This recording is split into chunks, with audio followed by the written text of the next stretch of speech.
Hi, this is Michael Buffer, and welcome to the BoxHard Podcast.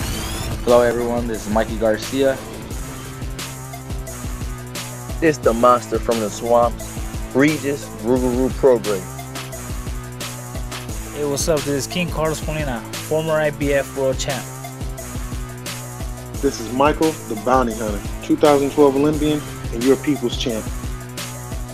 This is Charlie Edwards, flyweight champion of the world. This is Fast Eddie Chambers, and you're listening to the BoxHard Podcast with my main man, Joey Coastman. Hello, everybody, and welcome to episode 260 of the BoxHard Podcast. I'm your host, Joey Coastman. I'm joined, as ever, for these past few months by the former heavyweight world title challenger himself, Mr. Fast Eddie Chambers. Eddie, how you doing, my man? I'm good today, man. How are you? Good today? Yeah, just today.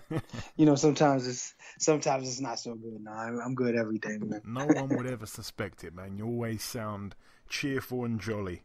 But yeah, you're speaking to me. I'm pleased that you're doing well. Anyways, yeah, so I'm going to dive into the review part, of course. When the review part ends, I'm going to do the quiz. That we need to come up with a name for that quiz. I'm going to throw another difficult question your way, Eddie. So you've been warned. Okay. And then all right. We'll do a little bit of news after that. Then I'll do the preview part, and then the show is going to end on an in-depth interview, a real in-depth interview with the former WBO Heavyweight World Champion Lamon Brewster. Lamon Brewster, you know, it's a deep interview. He talks about a hell of a lot of things. I was really shocked at how much detail he went into on pretty much everything. It's a long interview. It's probably around about an hour and 45 minutes, just that.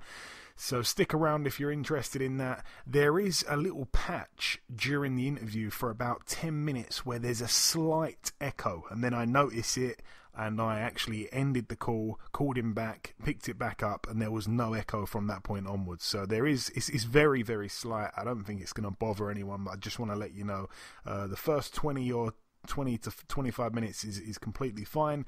Then there's a 10-minute echo, which isn't that bad. Then it returns to normal. So just want to throw that in there. I've noticed it, but I couldn't do anything with it, unfortunately.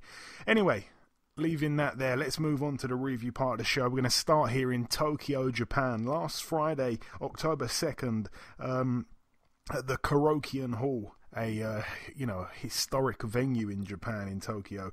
One fight to mention, really, Kenichi Ogawa.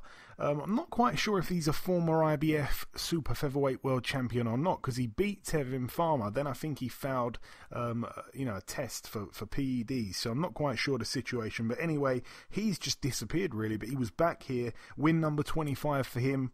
He's got a loss and a draw and a no contest. That was the fight against Tevin Farmer, I believe. So not quite sure the situation. He returned with a unanimous decision win over 10 rounds against Kazuhiro Nishitani, who's now 21-5 with a draw. Moving out now to the bubble in the MGM Grand, Las Vegas, Nevada. I'm going to start with the undercard. A heavyweight undefeated prospect from Italy, Guido Vianello, sparring partner of Tyson Fury, 7-0 going in. He took on Kingsley Ibe, who I suppose was, a little bit of a unknown quantity, really. 5-1 his record, but his one loss he avenged. So you never really are too sure on how good these guys are. You know, he's pretty much unbeaten if you look at it like that. He, I think, had only been boxing though for something really short. I think it's something like not even 2 years. So he'd just turned pro. I don't think he had any amateur background, if I'm not mistaken. Could be mistaken. I don't think I am, though. But anyway, he gets in against Vianello. Vianello was cut really badly. The fight ended in a majority draw over 6 rounds. A lot of people saying that Kingsley Ibe deserved to win that one. A lot of people saying that Vianello was done a favour there. He remains undefeated. He's got the minor blemish, a draw. Yeah, 2 judges had it 57-57. Those judges, Chris Flores and Patricia Morse-Jarman. However, Adelaide Bird saw it by 4 points to Kingsley Ibe. So yeah, that's a lot of people were saying Adelaide Bird actually had the best scorecard for once in that one there. Moving up to the top of the bill, I don't suppose you've seen this fight here, Eddie. Okay, which one was it? Mention it. Jose Zepeda and Ivan Baranchyk. No, I didn't see it. Right, I'm going to say this now. I'm going to say this now. You have to watch it. You have to promise me that you're going to watch it, because this was one of the best fights you will see. There were 8 knockdowns in 5 rounds. Both guys were down 4 times each. You talk about Norton and Lyle like type stuff? This was crazy. I mean, not Norton. George Foreman and Lyle. Sorry. Yeah, this was crazy. The reason why I say it is because one man knocked the other guy down, then the guy got up unsteady, and you thought, perhaps the finish is near. Then the guy that was unsteady knocks the guy down that just put him down. It was just absolute madness. So, Zepeda, who for me was the underdog, he was, he was 32-2 going in. He's kind of a solid top contender, but I don't really think he's sort of as good as Baranchyk. Baranchyk's real strong. Baranchyk, obviously being a former world champion, only one loss to Josh Taylor, who most people would say is the best fighter in the world at 140. So he's good. We had Regis Prograis last week's show. He was saying it's going to be a great fight. I don't think even he predicted it'd be that great. But yeah, he said Baranchyk's really, really strong. I'm not sure if Zepeda can keep him off of him.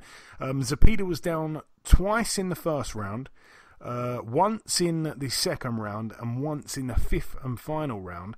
Baranchyk was down once in the second, once in the third, once in the 4th, and even though he put Zepeda down in the 5th, Zepeda got back up and knocked him asleep. One of the most brutal knockouts I've seen in recent years. So it had all the... Sorry, go on. Joe, you got me right now thinking about let's just end this for real quick. Let me watch that real fast, and let's get back on. Just so I can see that. It make me really excited to see it. Honestly, now. Man, I wish I didn't. I think there's a highlight video on YouTube, so you can just see all the knockdowns. But yeah, it had all the knockdowns.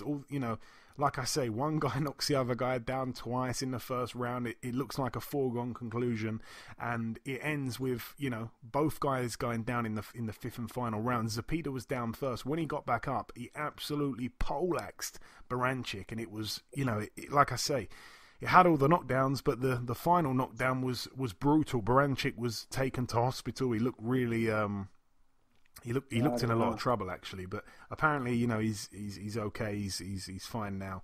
But yeah, it was brutal, man. And I'm not sure what you sort of consider a good fight these days, because people have their own definitions. Some people would say a Mayweather masterclass is a good fight. Some people would say it's a terrible fight. Yeah, but it all depends on what you want. You know what I mean? It's just like always, beauty is in the eye of the beholder. So, for me, I like watching skills, and I like skills to be tested. But, if you're going to have a fight and you want to say a great fight, I'll give you the best example of best of both worlds was Diego Corrales, Jose Luis Castillo won. That was the best fight I've ever seen. And that's, Hagler, Hearns, all of them. Now, Hagler Hearns was crazy because that was only 3 rounds and the way it went. But it didn't have the drama that – or even when you look at Ali Frazier, and the Thriller Manila and things like that, it just didn't have, to me, the drama that Corrales Castillo had. Like, anybody watching the 10th round of Corrales Castillo be like, wow, how did that happen type stuff. And it just makes you feel like crazy when you see it. You get like a chill feeling when you watch it. It's unbelievable. And I'm getting kind of that sensation from this fight, but I just don't know how high the skill level was, because Corrales and Castillo were 2 of the best skilled fighters in the division at the time. So, I don't know, but it seems to have had the drama aspect in it too. So it would be nice to see it. Yeah, they are 2 of the best fighters at 140. So that's why it was so impressive. But yeah, you've definitely got to watch it. It really was just full of action. There's a knockdown, at least one knockdown in every single round. That's crazy. So yeah, moving out now to the Work Point studio in Thailand. Wisaksul Wangek returned to the ring. His record now 49-5 with a draw. Also known as Sirisakat Saw Rungvisai, you'll know him. He come back with a TKO in round 2 against Jomar Fajardo, who actually now has a losing record, 17-18 with 2 draws. Sirisakat Saw Rungvisai, a real good fighter, and I've said it a few times, and I think he'd be proud of me for bringing it up. He absolutely loves to eat rats. So, not sure if you'd... you'd definitely pass up a rat, Eddie. I know you... I definitely pass up a rat. Just give me the veggies, baby. I'm staying away from the rat. Moving on now to the Marshall Arena in Milton Keynes. This one took place on Sunday, October 4th. I'm going to start with the undercard here. Undefeated prospect, well, obviously undefeated. It was his debut. John Hedges. He's 6'4", I believe. He's a super middleweight. Very, very lucky to pick up a points win over 4 rounds against Jan Arden, who was 2-4. Absolutely no one has given the fight to John Hedges aside from the referee, the sole scorer of the bout. So even John Hedges' manager actually said we were very lucky to get the result there. A lot of people didn't think he deserved that one. Also on the bill, Alan the Savage Babic, now 5-0. A TKO for him over 3 rounds against Niall Kennedy. Kennedy was down once prior to the stoppage. Once again, we've seen Alan Babic just completely attempt to steamroll someone. Not many skills involved. Obviously a tough guy. He's kind of, in some ways, caught between heavyweight and cruiserweight. A lot of people saying he's really a cruiserweight, but he's fighting a heavyweight. He's a small guy for the weight, and he's just literally, he just haymakers every shot, left hands, right hands, and for the first time in his career, he went past 2 rounds. He got into round 3, but Niall Kennedy, he's up there in age as well. He just didn't have the punch resistance required, I think, to test Babic and take him into those later rounds, because Babic, for me, was actually looking quite tired right before he got his man out of there, or the referee jumped in and waved it off. I'm not sure if the corner came in with a towel, I can't remember, but yeah, Babic, everyone's licking their lips to fight him. You've got Tom Little wanting the fight, you've got Dave Allen wanting the fight, and they could potentially upset him there, but he's still undefeated anyway, 5-0 now. Definitely brings excitement, if nothing else. Moving up the card, Akib Fiaz picked up a win. He's now 6-0. It was a bit of a grudge match. He was able to beat Kane Baker on points over 8 rounds. I like Kane Baker, but it just didn't happen for him, He's now 13-7. I remember being ringside one time when he boxed Sanjeev Sahota, who is a guy that's just disappeared out of boxing, still undefeated, just completely disappeared. Not quite sure what's happening with him. And yeah, I remember Kane Baker's girlfriend going absolutely crazy ringside. I think she was tapping me on the shoulder, telling me to tell him something. He's in the middle of a fight, It was just madness at the York Hall. A good fight, though, between Linus Udofia, who is now 16-0. He is still the English middleweight champion. I think he had the belt prior to this fight. It was for the English middleweight title. John Harding Jr. in the other corner was TKO'd in 9 rounds. Harding Jr. was down once prior to the stoppage. He's now 8-2 with a draw. Linus Udofia, for me, he's very fit, and I felt that I don't think he was perhaps the superior boxer between him and John Harding Jr., but when it came to gas tanks, he had him. He had his number, Linus Udofia, if nothing else, very, very fit. I'm not saying he's not that good. I just think, he's English champion. I don't know if he can go as far to be British champion. I've seen quite a few holes in his game. Obviously, he's still kind of learning. He lost more fights than won as an amateur, so he's doing well. He's like I say, 16-0, English champion. He's been moved quite slowly though. But all the best to him. Hopefully he gets some big fights. I just think, you know, the guys he could run into at British level in the middleweight division, I'm not sure. We shall see. A brilliant fight on the card between Chantel Cameron, who's now 13-0, against the previously undefeated Brazilian lady Adriana dos Santos Arroyo. That one was for the vacant WBC World Female Super Lightweight title. Arroyo firstly came in, I believe, about 5 pounds heavy for the weigh-in, so the belt wasn't on the line for her. And on the night, I'm not even sure what she weighed. She looked big in there against Chantel Cameron, who I really want to get on the podcast at some point. I've tried to tweet her a few times and stuff like that. I haven't heard anything back, but I've been a big fan of hers from day one. She's a real exciting female fighter. I've been ringside for a few of her fights, and she always brings, you know, entertainment. And to be honest, normally she's a slugger. She likes to stand there and slug, which makes her very exciting. You know, we don't see that all the time in female boxing, but here she decided to box and move. So she didn't hold her feet at any point in the fight. She was landing her shots, dancing in circles, boxing circles, I should say, round her opponent, who was undefeated, 6-0. And I think she was also an Olympic medalist as well in 2012 or something like that. But she was quite up there in age, but you can't really blame Chantel Cameron. She did what she did. She can only beat who's in front of her, and she beat her by shutout over 10 rounds. So very impressive. I really hope we get to see the Katie Taylor fight for Chantel Cameron. I really do. And the main event, Joshua Buatsi, now 13-0, a TKO for him in 7 rounds against the previously undefeated Marko Kalic, who's now 11-1. It was for the WBA International Light Heavyweight title. Kalic down once in the 7th round, just prior to the stoppage, and his corner jumped up on the apron and threw the towel in, and it was very, very weird because the fight was in the balance, really. He had a great start to the fight, Kalic. You know, in the 3rd round, he hit Buatsi with a shot that made his eye instantly swell up, and, you know, he started blinking a lot, Buatsi. It was really, really bothering him, and it was the first kind of piece of adversity that he's faced in his career. You know, they talk about how good Buatsi is, you know, an Olympic bronze medalist. They were even saying he's not just going to be a world champion, he's going to unify titles and stuff like that.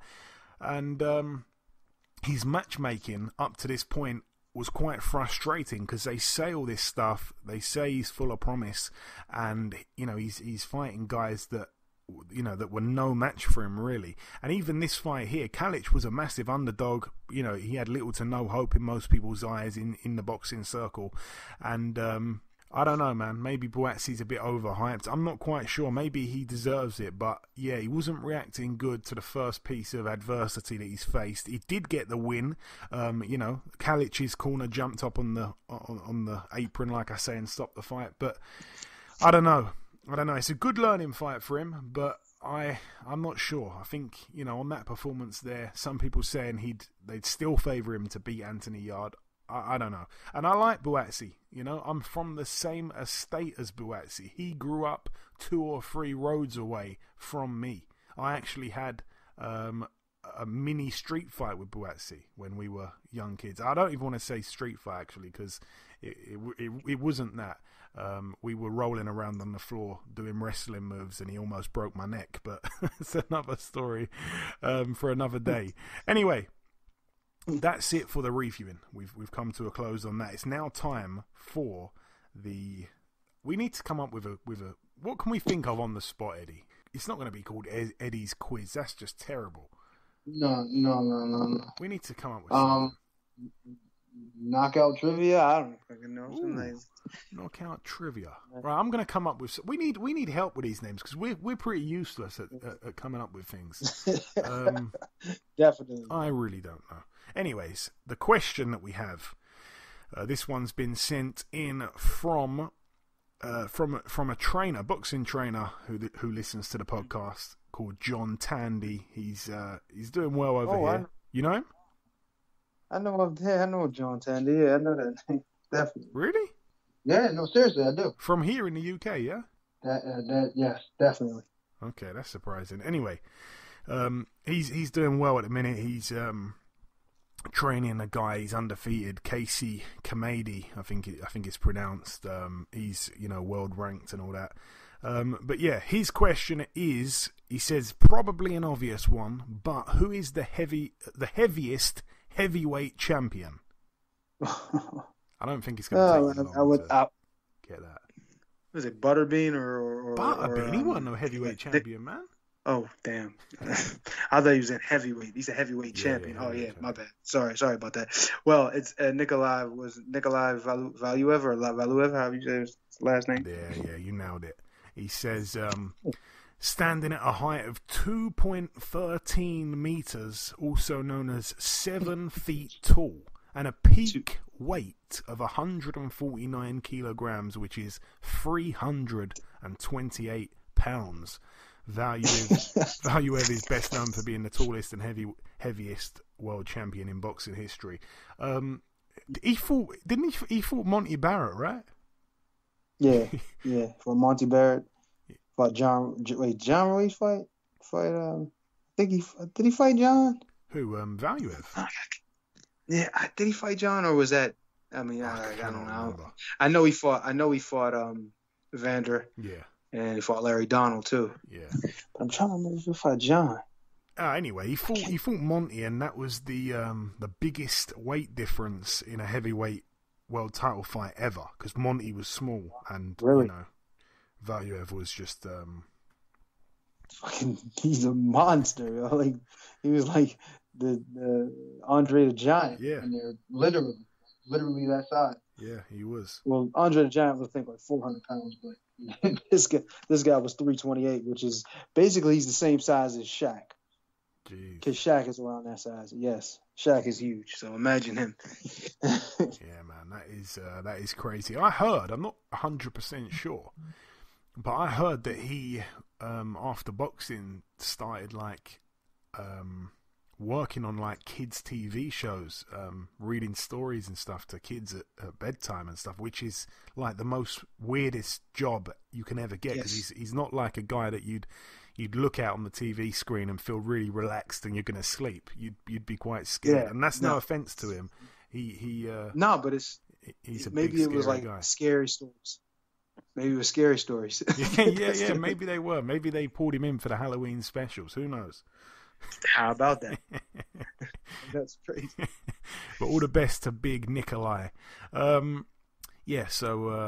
moving on now to the news part of the show. A few things to go over here, and if anything else develops from now till the end of the show, I will speak about it at the very end. But what I do have for you is that the 4-weight world champion Donny Nietes has joined MTK Global on a co-promotional contract, I believe, with D4G Promotions. So Donny Nietes, obviously a big name for MTK. Also, on November 7th, we get to see Matchroom have announced the card here. It's going to be Devin Haney defending his WBC World Lightweight title against Yuriorkis Gamboa.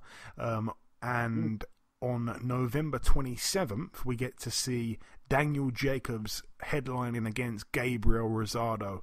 That's going to be Friday, November 27th. I'm going to speak more about that fight closer to it, because I don't like that fight, to be completely honest with you. Not with Gabe at this stage in his career. I mean, back in the day, it was an opportunity. It would be a great opportunity for him if he was, the same as he was in, in past fights. He's a big time action dude, but I don't know about now, man. Yeah, I think Rosado's got he or someone close to him needs to look out for his health, man. He's taken some serious beatings over the years. Gervonta Davis against Leo Santa Cruz. It was supposed to be October 24th. It's now been moved to October 31st.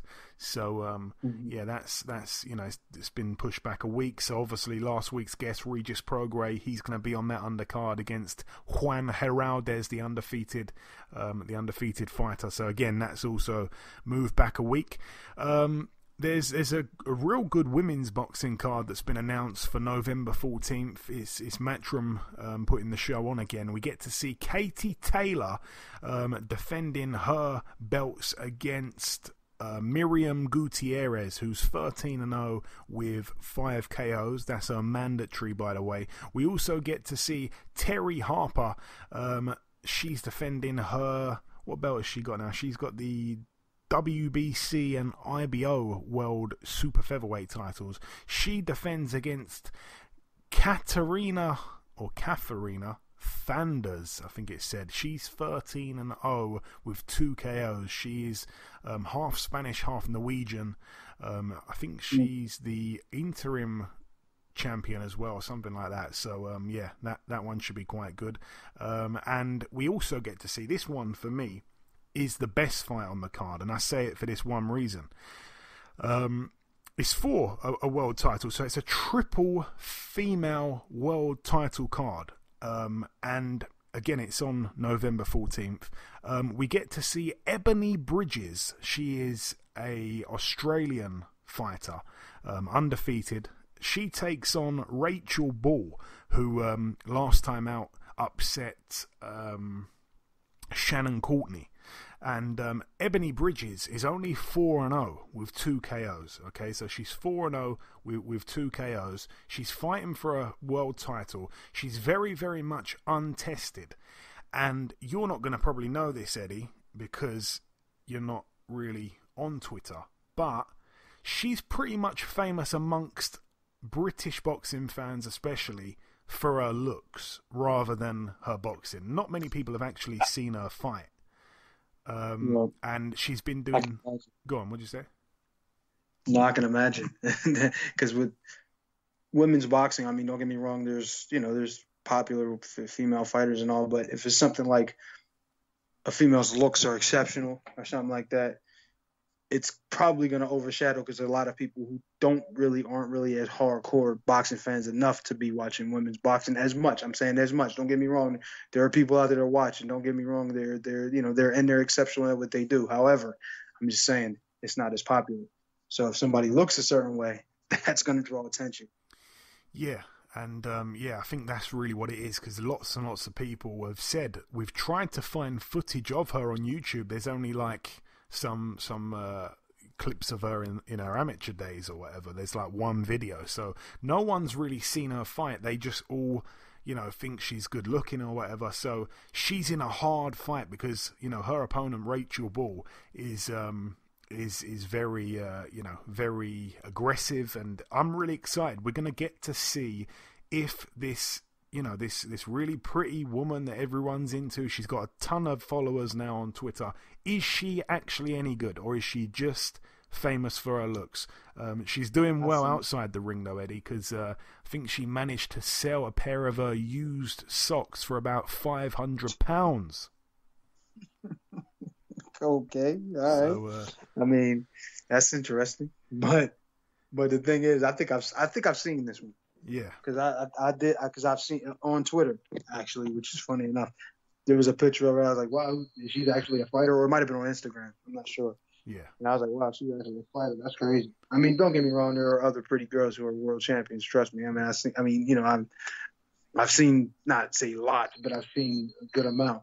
But that's pretty exceptional from what I've seen. Yeah, we shall see if she is any good.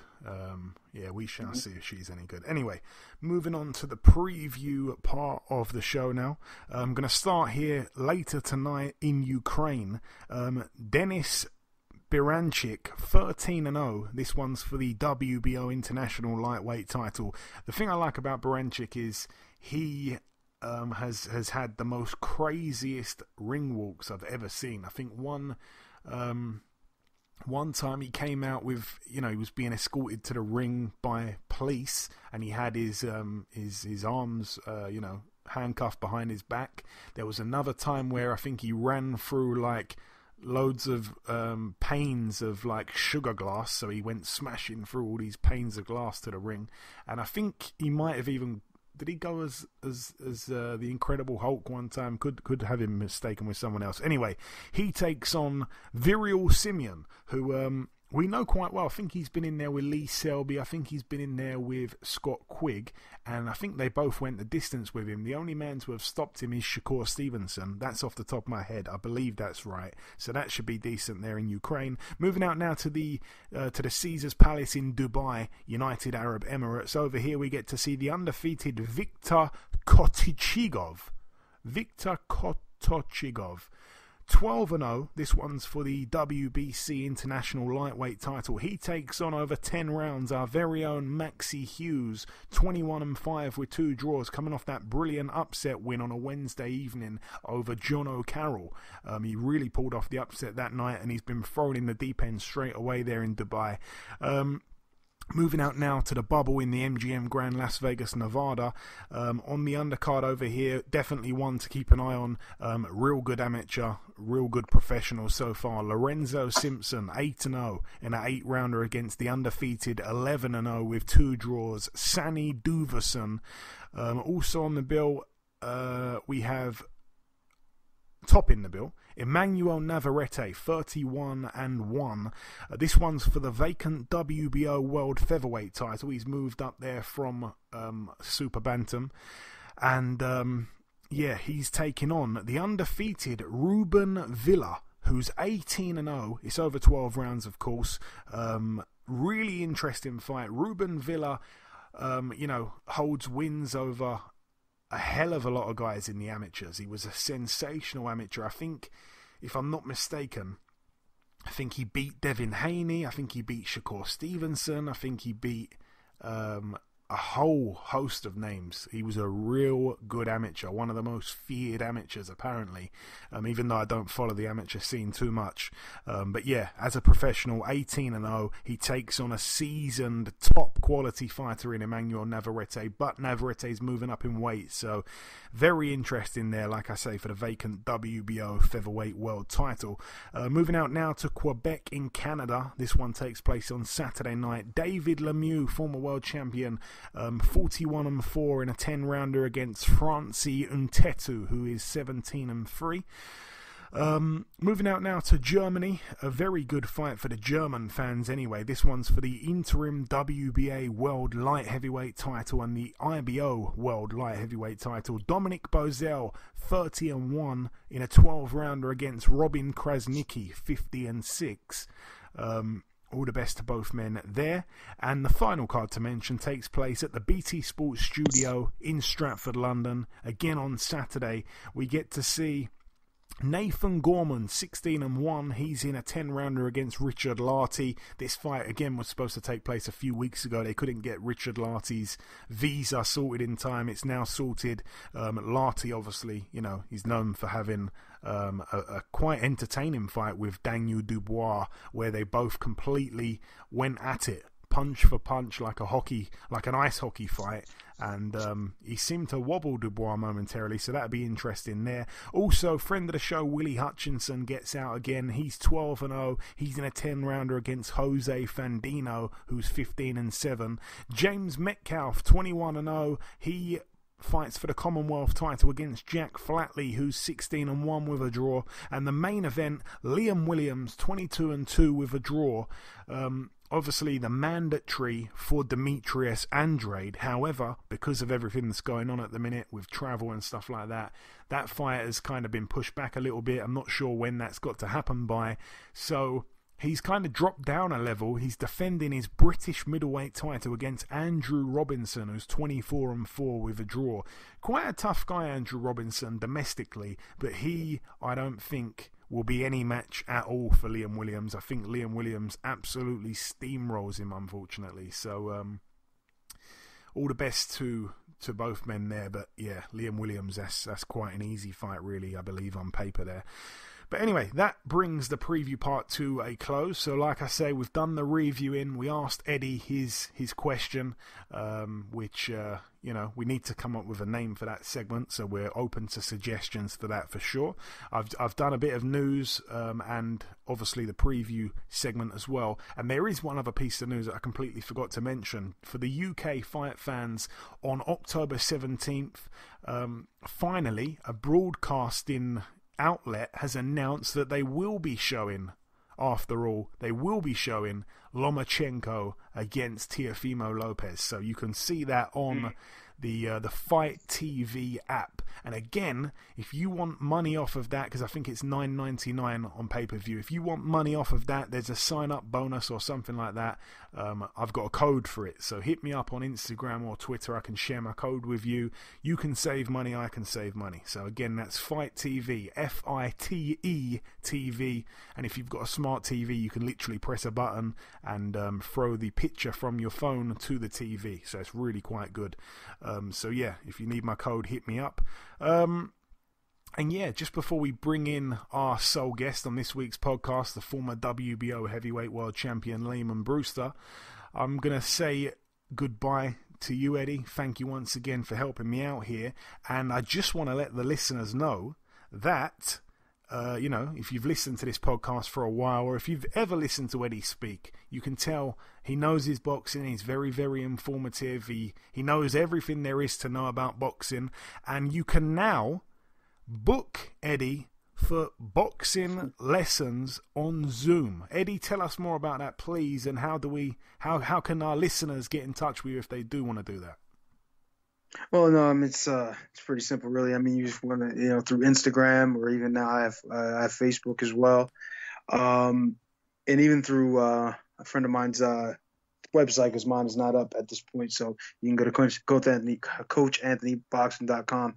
Also has the ability to get in touch with me there. But no, it's pretty simple, really. Get in touch with me. The first time we'll do it is we'll kind of discuss what the payment plan will be. I'm available for I have the what do they call it, the Cash App and Zelle and all of those things. And really it could be anything from, if you want to, we can work on your boxing skill. Obviously we can work on the finer points of it, or if you wanted to ask me questions, any kind of not trivia. I was going to say trivia because I'm kind of thinking about what we were talking about, Joey, but what I would advise on if you had fights, or even if your coach wanted something, from me or whatever. And there's various different things we can go over. I have also the diet plans and what it would be like to be in camp, and giving you an idea of a plan if you have a camp or something like that coming up, all kinds of things. And just get in touch with me and we'll figure it out.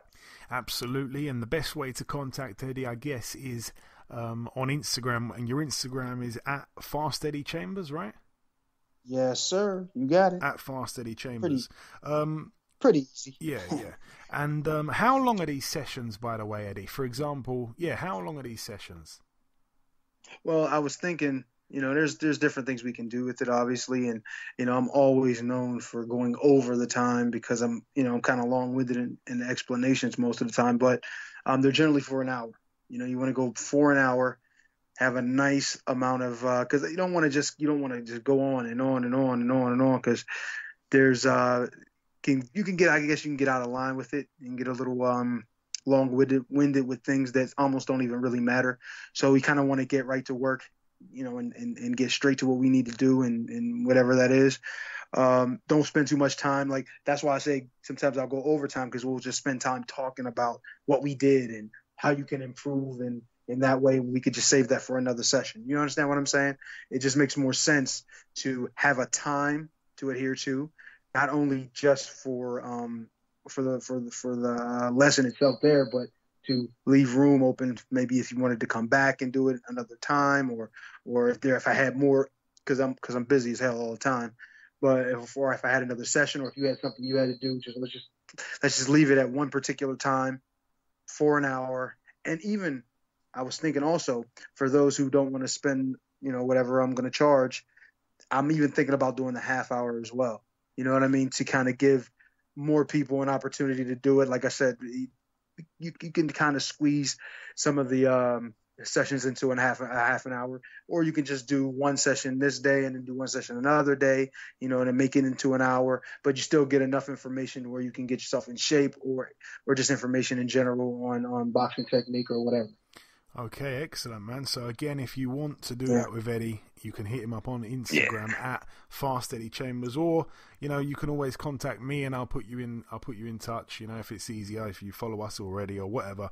If you don't have Instagram, hit me up and I'll put you in touch with Eddie. And anyone listening to me, you should definitely consider doing that if you've got an interest in learning something about boxing, if you've got an interest in losing some weight that you've no doubt gained like the rest of us during this lockdown period. Then even me, Mr. Joe, I've done that. I've gained not terrible weight, but I'm just saying there's some gain. Really? You know what I mean? It's from the last time you were here, because the gyms I think were still open at if I'm not mistaken, at the time you were here. So I was able to still kind of go to the gym, even though it was, a little while after, they closed up. But now, I mean, I'm not overly, I'm not obese or anything like that, but I have put on a few pounds, and it's mainly in the last few weeks I've been working so much, and I haven't been able to train like I like to train. You know what I mean? So I've put on maybe about 5 or 6 more pounds than I want, and I know it doesn't sound like much, but for a person who's used to being on point with certain things, it's just it's a little annoying. You know what I mean? Not having the time to really put into your what you do and what you love to do. You know what I mean? Okay, man. Okay, cool. Well, like I say, if you want to do that, hit Eddie up. There'll be like an introductory kind of, time to sort things out, get your plan, I guess, sorted out. And then from there, 1 hour sessions or whatever, hit Eddie up for the prices. If you've got Cash App, I'm sure Eddie's got a PayPal somewhere. And you should definitely do that, like I say, because, if you've ever listened to Eddie on these podcasts, you know that he knows everything there is to know. And even if you just do one session, you will learn so much in that one session that it will be worth it even to just do the one. But, there's every chance you could really enjoy it and want to keep coming back. So please, if you're interested, definitely hit Eddie up for that. Anyway, that wraps everything up. Just before we bring in our sole guest, like I say, Eddie, just want to thank you once again for doing this with me. As always, I appreciate you, man. Thanks. Not a problem, man.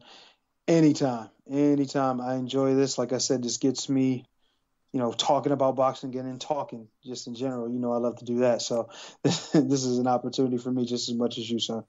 Excellent, man. Thank you very much. Right, just before we wrap it up, the final thing to do is to welcome our sole guest on this week's podcast, the former WBO Heavyweight World Champion, Mr. Lamon Brewster. Ladies and gentlemen, please welcome the former WBO Heavyweight World Champion. It is, of course, Mr. Lamon Brewster. Lamon, welcome to the show, my man. Hey, man, thank you. And listen, I better tell you before somebody else tells you, you're going to be mad. It's pronounced Layman. Layman. I think it's something to do with the, I think it's something to do with the accent. But it does sound like Lamon though, so it doesn't bother me at all. I do apologize, Layman. I do apologize. No worries. So let me get onto this, Layman. Obviously, a typical opening question, really. Where did your boxing journey begin? What's your earliest memory of putting on a pair of gloves, perhaps for the first time? The first time I remember putting on a pair of gloves, man, I probably was about 5 or 6 years old. My father, my mother and my father didn't live together. They weren't married, but I did live with my father, when I was young, but then they separated when I was like 4. But the point is this, my father had a pair of gloves that he used to keep in his closet every time I would go over to visit on the weekends, but he would never allow me to play with those gloves. He did a little boxing in his early days as a teenager, and, I guess he held on to those gloves. And so every time he would go to the store or something, like any kid, curious, I would open up that closet, man, and I'd pick those gloves up, and I would just smell those gloves because the smell of them were very distinctive, like I've never smelled sweat and leather, as a kid. So, to make a long story short, man, of course, like any child, I didn't have any interest in boxing, but I noticed when I would be over his house and him and his friends would always sit around and they would watch boxing all the time, man. And so, as a kid, you want that same attention that your parents, my father's giving his attention to this television. I wanted that same attention. But, you know, it didn't dawn on me to be a boxer. But what ended up happening was one day I had came home from school, and I had gotten in trouble the night before because my mother had some company over in the living room. And as any child, you want to be in the living room with all the adults. But she sent me to my room. And so I went in the room and I started doing my version of Bruce Lee, trying to get attention and chopping up everything in the room. And I destroyed this drum set that she had worked so hard to buy me. And so then when the company left, she came in and she gave me all the attention I didn't want. And so the next day when I came home from school, she was like, you know, we're going to do something to get rid of all that energy. So she took me down the street to this community center. And this community center, they offered all these different sports for youth. But I was 7 at the time, so I wasn't even old enough. But because of my size, I mean, I wasn't a big kid, but I was a little tall. But what ended up happening, man, was the coach in boxing, he allowed me to come into his gym. I think more so because he just liked the way my mother looked more than me. But when I walked into that gym, man, I smelled for the first time in my life outside of that closet, I smelled the whole room that smelled just like those boxing gloves, that sweat and leather. And then I'm looking at all these guys in the gym, because back then it wasn't no girls boxing. And back then it was just, you know, guys was in the gym. They had their shirts off, everybody jumping rope. You got some people hitting the bags, speed bags, heavy bag. And, man, it just, like, everything just, like, the whole universe made sense at that point. So it was at that point I felt this calling inside of me, which I didn't even know what it was. It just, something was like, man, this is it. This is it. Like, I don't know what it is, but this is it. And so that was the first time I ever walked into boxing, and it never left my system, because when I was growing up, I did other sports, but boxing was always on my mind. It was always in my heart. And then when I got about 12, I really started to take it serious, and I got really good, man. And, you know, the rest is history. I love hearing people's answers to that question. Everyone's got a funny story. Everyone's got a unique story, and the smell of the boxing gloves there is fantastic. You obviously boxed as an amateur. I believe you had around about 80 fights, winning about 70. You also boxed one of the greatest amateur boxers of all time, the triple Olympic gold medalist Felix Savon. What was that like to share a ring with him? Oh, man, it was bittersweet. It was, okay, I'll give you the sweet part, then I'll give you the bitter. The sweet part was that he was Felix Savon. He was the great Cuban. He was the guy that no American had ever beat. And it was just like, wow, man, I'm with a legend, you know. But the bitter part was I caught the flu. I literally had the flu. And I had very, very congested chest. And so I was so sick, and I remember this, man, and it's so crazy. When I was on the U.S. Olympic team, I was so sick. It was in Buenos Aires, Argentina. Never forget it. And I remember I had to walk the hallway the entire night of the fight, really for almost 2 nights, but the night of the fight, it just got way worse. And so every time I would try to lay down, the fluid on my chest would make me cough so bad, and it hurt, man. So I would try to sit up, but then if you sit up, your nose is stopped up because your blood isn't flowing. So the only thing I could do was walk the hallway until I just couldn't stand it no more, and I passed out. So once I did that, man, I went to sleep probably about 2 hours before I had to be on the scale. And then when I got on the scale, I remember I got on first, and they were like 91 kilos or whatever. I'm like, man, I'm from America. I don't know nothing about kilos. I know about pounds. Oh, and so then he got on the scale right after. But when he got on the scale, it was like He got right on and got right off. I'm like, hold on, man. First of all, this dude looked like he way bigger than 201 pounds. And so when I got on the scale, they were making sure, like, oh, my gosh, I stood on the scale for about a minute or two, man. Like, they were making sure I was 201. But then when it came to him, it was like, soon as he got on, he got right off. They were like, he good. I'm like, hold on, man, what the heck? So anyway, we get in the fight, man. And the first round of the fight, I felt like I actually won the fight, the first round, you know, or it was close anyway. But then in the second round, he had caught me with a shot, and it made me wobble. And then he had caught me later on in that second round, and they stopped the fight. Like, he didn't knock me down or anything like that, but they stopped the fight. I'm like, hold on, man, what the heck? So I asked him, I'm like, man, why did you guys stop the fight? I mean, first of all, you saw I wasn't hurt. He said, well, we wanted you to be able to come back because you got to fight in the U.S. National Championships in 2 weeks. And if you get a third a third 8 count, then you won't be able to fight for 30 days. So you won't be able to fight in the championships. I said, so you telling me you'd rather me be number one in the United States to be number one in the world? You know what I mean? Like, I'd rather you had let me continue because I had already had my mind that, okay, I'm going to change up my style, this and that, because I was putting pressure on him in the first round. He was scared to death. His eyes was bucked. And then in the second round, like I said, with that cold, man, I was like, oh, my gosh. They wouldn't let me take any medicine because it would have showed up in my drug test. So only thing I could take was aspirin. So that's the bitter of the sweet of that story of fighting Felix Saban, is because I didn't get to fight him when I was 100%, man. And hey, you know, I don't take anything away from him, but I just wanted to fight him when I was at my best. That's all. Yeah, and that's fair enough. But no, it's great to hear a backstory to that as well. Obviously, you know, Savon being just a truly sensational amateur. What was your highlight moment, really, of the amateurs? What was your best moment, your favourite moment of those 80 fights you had?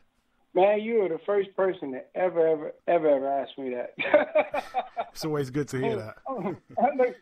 I need to take an 8 count so I can get my head together, because ain't nobody ever asked me that question. What was my best fight?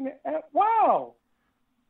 Interesting, man. Wow. I'm going to call you the sniper. You can call me off guard. Okay, so in wow, I'm just thinking, like, I really. Okay, so there are a couple. Okay, well, oh yeah, I guess now thinking about it, there was a guy by the name of Darrell Dixon. Darrell Dixon was the reigning U.S. champion from 93 to 94. And so I got a chance. When I was supposed to fight him in 94, I got robbed in a fight at the U.S. champion in Colorado Springs, because I fought a dude, that Kevin Rooney, who, as you know, he used to work with Mike Tyson. He bought to the Nationals, and I was fighting him in the semifinals to go to the finals. And they ended up giving him the fight by hitting me on the elbow. Like, you can watch the tape. The dude hit me on the elbow, and I got 3 8 counts. Like, I never got hurt. I never staggered. This guy hit me on the elbow. He hit me on the shoulder. The first time he hit me, I got an 8 count. Okay, so what? That's what happens. That's just boxing. But it ain't like I was wobbly or nothing. It's just that when he hit me, because it was a good shot, you try to catch your balance. I didn't fall. I didn't almost fall. I just staggered. He gave me 8 count. Fair enough. Second time, he hit me on the elbow, 8 count. Third time, he hit me on the shoulder, stopped the fight. And I was like, hold on. So then I see him fight. He goes on to fight in the finals against Darrell Dixon, which I was supposed to fight in 93.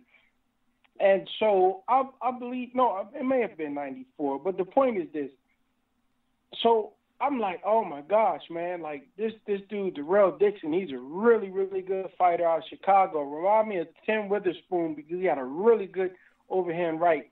And so as I'm fighting this, as I get a chance to fight him, is to go to the Pan American Games, which I just told you about, Felix Savant, I follow him in Portland, Oregon, and that was the first time I ever been to Portland. And his wife sang the national anthem for the events to start. So I'm like, wow, this dude wife singing the national anthem. He got all the politics in his corner, but I'm like, shoot, man, he's fighting me. It don't even matter because I already had it in my mind just for the simple fact that I'm from Indianapolis, Indiana, which nobody heard of on the boxing map, and now I'm in Los Angeles, which I'm from Indianapolis, so nobody's going to respect me because, for one, I come out of 108th and Broadway because my trainer name was Bill Slayton, who trained Ken Norton. Ken Norton was his first heavyweight champ, and I was his last heavyweight champ. But the point is this. For some reason, they didn't like my style of fighting because I didn't fight with my hands up. You know, I fought from the up jab position, kind of the jerky like Ken Norton, but just slick. And so I knew from previous fights that I had in California, I had to knock people out to win. So that's what I just had in my mind. Now I'm fighting Darrell Dixon, and I'm like, well, you know what? I know I can't win. His wife just sung the national anthem. Number two, he's in with the in crowd, like he's a franchise fighter, if you will. You know, he won the Nationals last year, so there's 2 years in a row. So I said, man, I have to knock this guy out. And so it was this rivalry because I had beat everybody and I had knocked out everybody pretty much. And so when me and him fought, man, I just remember I went out there. You can watch it on YouTube, as a matter of fact, man. And I just used my jab. I'm nervous because I know this dude can fight, man. And I'm using my jab, but he made the one mistake that Andrew Galata and every other fighter that made to try to come forward. He tried to fight with me. And so when he stepped forward, he tried to hook with me. Now, there's something my father always used to tell me growing up. He said, son, don't hook. He said, never hook with a hooker. And so I called myself the prostitute because I just, man, I first of all, I'm left-handed, and I was converted when I was 12. So from 7 to 12, I fought southpaw. But at 12, by Honey Boy Bill Brown from Indianapolis, Indiana, by way of Louisville, Kentucky, he was a bare-knuckle brawler that had 330 bare-knuckle fights. He used to hobo back in the Depression with Jack Dempsey. Well, he converted me to a right-handed fighter, man. But because I was left-handed, I was so good with my left that anybody that ever tried to stand toe-to-toe with me, I pretty much always knocked out, with the exception of an ATN because I tore my ACL. But the point is, me and Darrell Dixon, he's trying to throw a hook, and I was expecting this overhand right. And so he's stepping in, throwing his hook, and I just got the timing of it. So, man, he went to step in and throw his hook.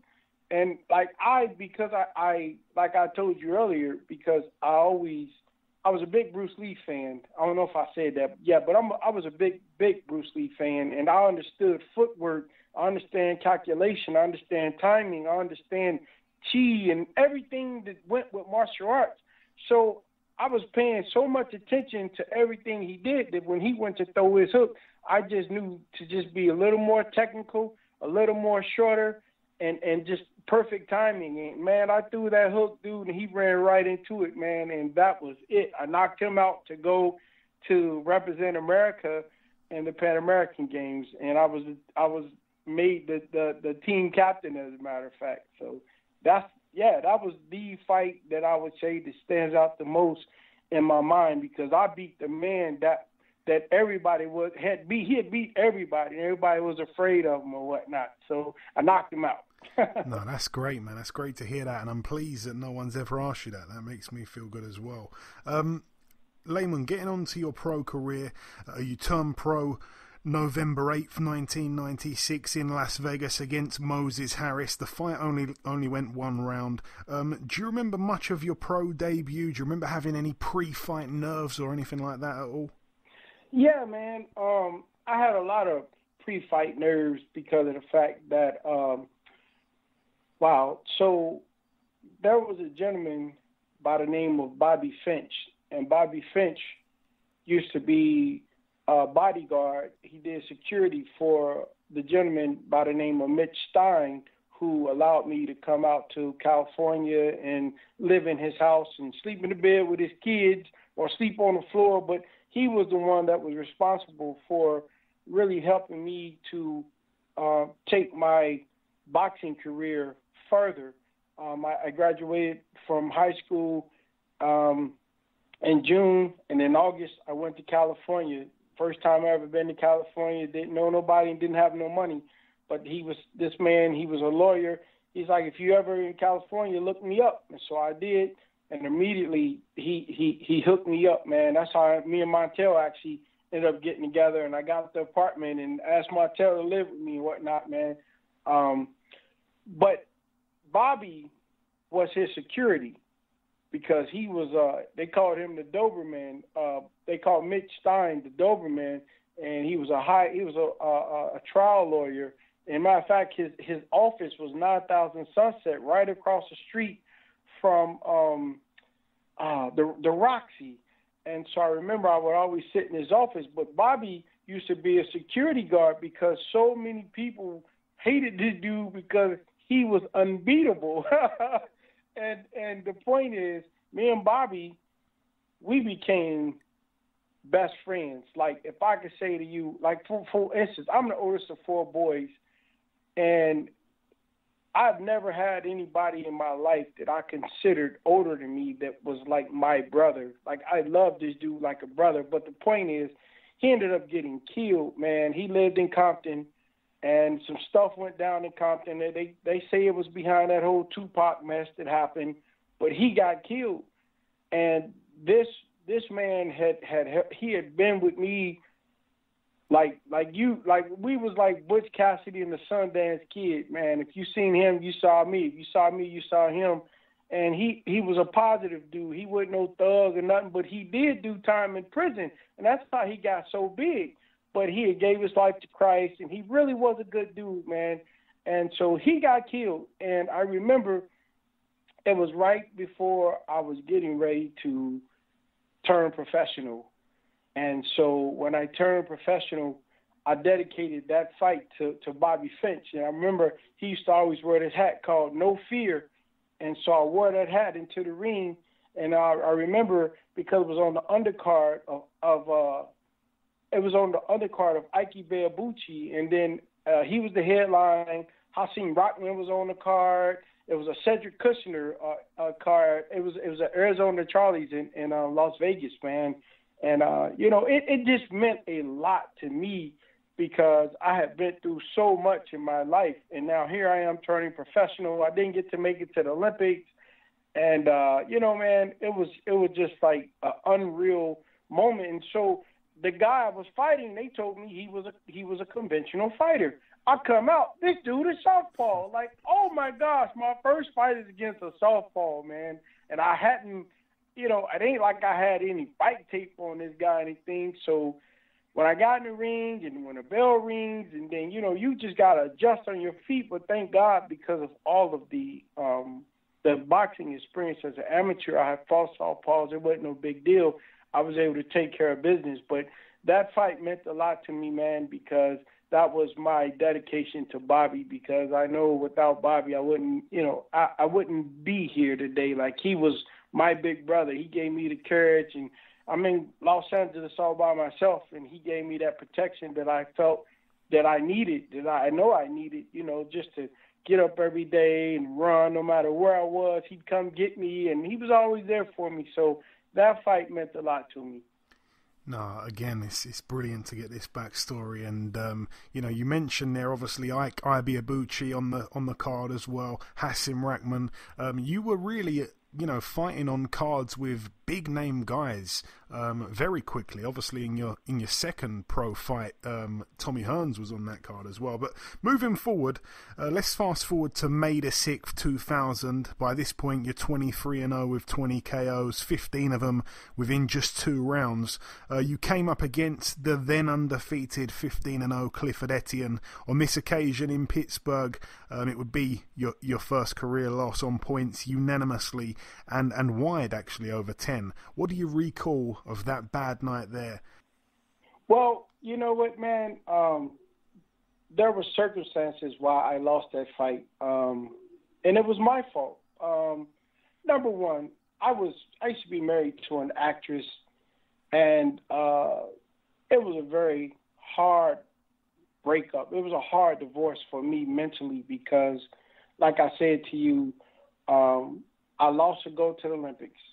Me and my wife split up, and I lost my best friend. I lost all this. All this happened within 3 months. So it really, really, really mentally had an effect on me. Now, I had moved on with my life, and I had remarried and everything, man. But at the same time, because she was a big actress, I wanted to prove to the world and to her, I wanted everybody to see that they made a mistake on doubting me. And so I was fighting this guy, Cliff Etienne, and I'm undefeated. This is on HBO. This is my first time ever fighting on HBO. So I'm super pumped up. And so by this time, I'm managed by a guy named Sam Simon, who created Bart Simpson, co-creator of The Simpsons. And so everything was just great. And this was my chance to shine, to show the whole entire world who I am. And so I'm training. I trained at Wild Card at Freddie Roast Gym. Now, I don't make no excuses.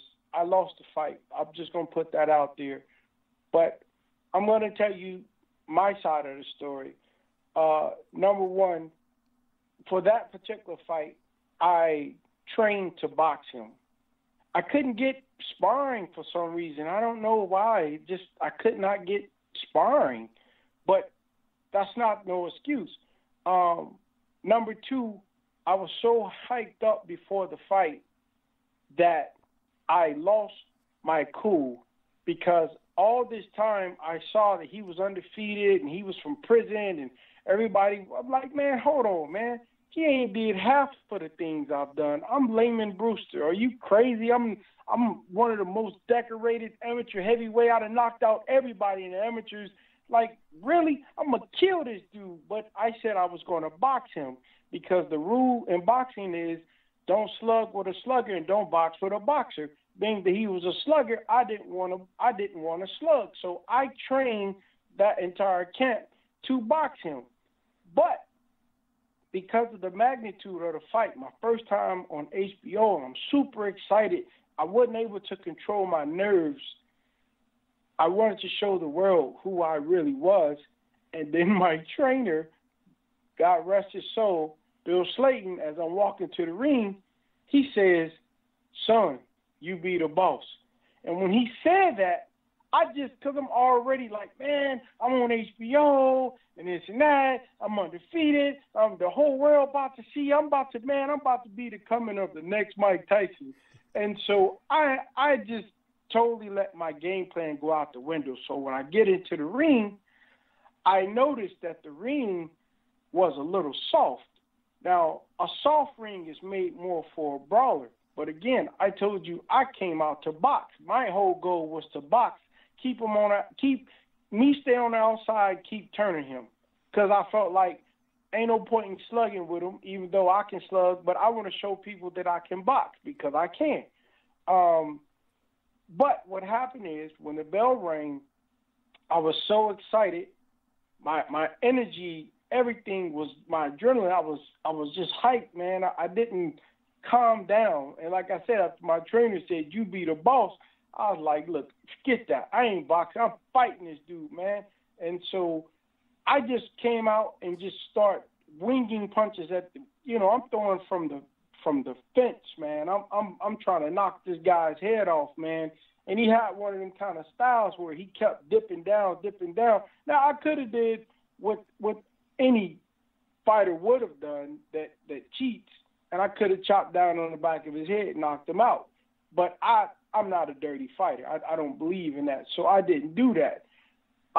Even though I did pay for it, because by him dipping down every time he raised up, he kept hitting me in my eyes, and I had cuts on both eyes because of his head, and the ref never called it. But this is the whole point why I lost the fight. And so this is ironic. I'm having this conversation with you because right now I'm having trouble right now as we speak. I've been icing my ankle right now for the last 2 or 3 nights because of this. So when I fought ATN, as I told you, the canvas was cushiony. It wasn't a bouncy. It was one of those where your feet sink down into the canvas. So anyway, when he came out and I came out, we both started just winking at each other, man, just street fighting. I'm from the street, so let's do it. I wanted to prove something, but I was trying to bite down so hard, whereas when you get into your hips and you turning from your hips, your knees, your ankles, your thighs, when you putting your weight behind your punches, you have to put your feet flat in the canvas, which is what I was doing. But being that the canvas was so soft, when I went to go crank one of my big hooks at him, I tore my entire, partially torn. It wasn't complete torn, but it was partially torn. I tore my meniscus, my patellar tendon, every part of my knee. It was ripped, and so from that point on, in the first round, I couldn't hardly stand on my left leg. But my adrenaline was so high, I just kept fighting. And how I made it, I don't know. But I remember when I went back to the corner, I didn't want to tell my trainer because he was asking me what was wrong, and I was like, nothing. You know what I mean? Because I knew he would have stopped the fight because he cared more about me as his son, which he raised me as, than me as a fighter. So I didn't say anything until after the fight, and of course he chewed me out. But at the same time, man, I didn't want the fight to be stopped. But from that point on, man, I could never put my weight on my left leg. So if you watch the fight, I'm pretty much on one leg, and I'm kind of fighting on my back leg more than anything because I can't put any weight on my left leg because I done just torn everything. And I remember the next day as me and my wife was coming down the escalator, he was already in line checking out. And so when I was coming down, he was watching me come down, and I had to suck it up. Like I immediately, no matter how much pain I was in, I just sucked it up, and I just good fight, man, blah, blah. But I refused to let him know I was in pain. But I remember for 3 days after that, I couldn't walk anymore. It was, I chipped the bone in my ankle, and I tore my like I said, my ACL and all the ligaments in my left knee are partially torn. And so, as I say, it's funny I'm having this conversation because for the last 3 nights, and it's funny because I don't walk flat with my left foot anymore. I kind of walk on the right side, the left side of my left foot because I can't put my leg straight because of the chipped bone, the fragments, and I never allowed them to suck it out because I didn't want the surgery.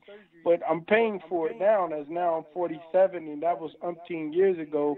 It's really bothering me now. So it's crazy that you asked me that because I lost that fight simply because I tore my ACL and chipped the bone in my ankle, and that actually led up to why I even lost my second fight to a guy by the name of Charles Schufer. Yeah, which I want to get onto because obviously, 4 months after that fight there, you were back out at the Silversmith Casino. You picked up an easy win against Val Smith, a first round KO. And then, like you say, 4 weeks after that, you're back in action, perhaps a little bit too soon. And yeah, Charles Shufford, unanimous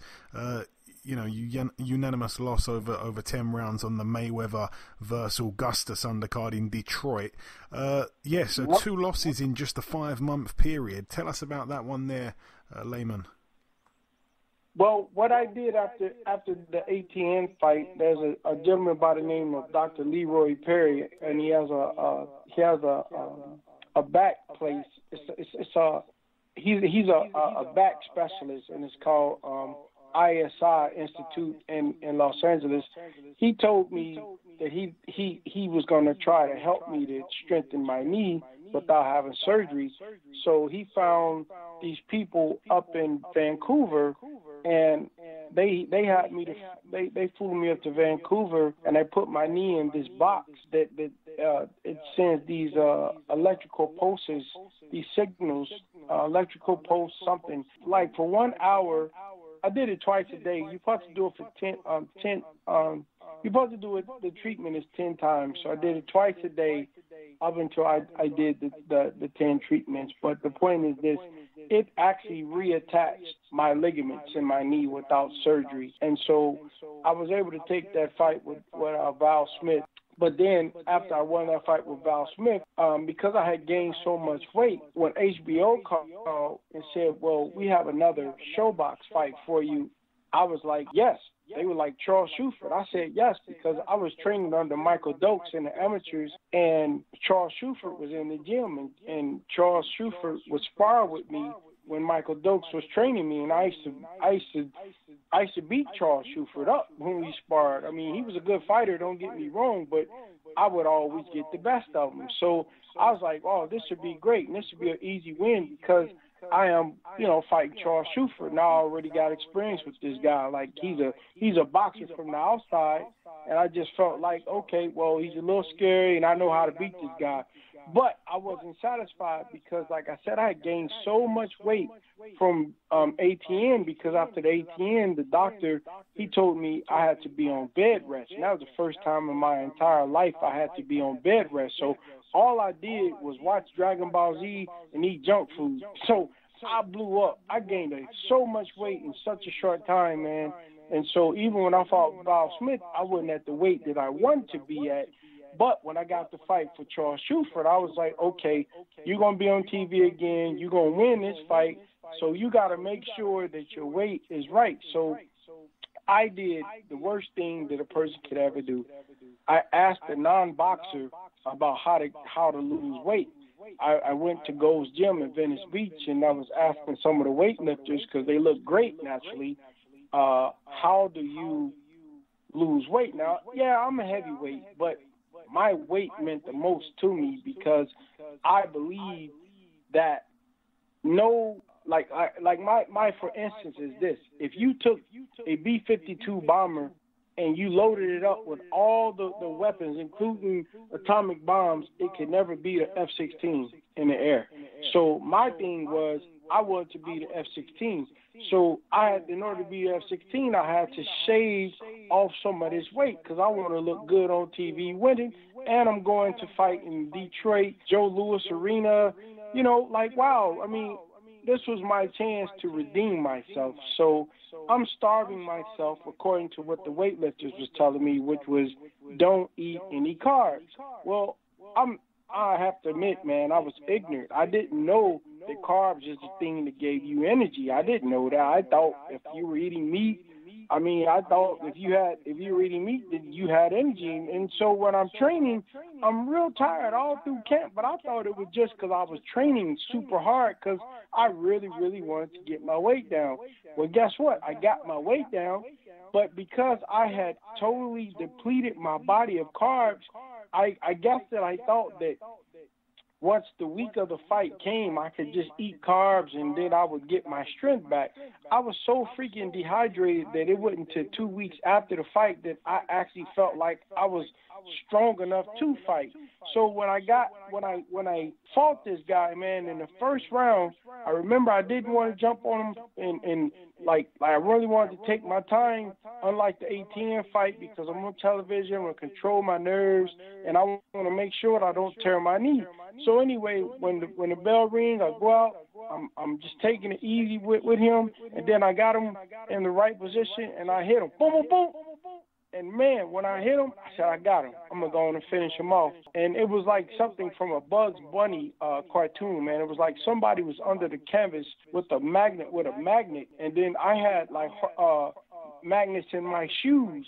And I couldn't lift my legs. I couldn't lift my arms. It was like somebody had depleted my body of all of my energy. It was like I was Superman, and there was some kryptonite right under the ring, and it was zapping my energy.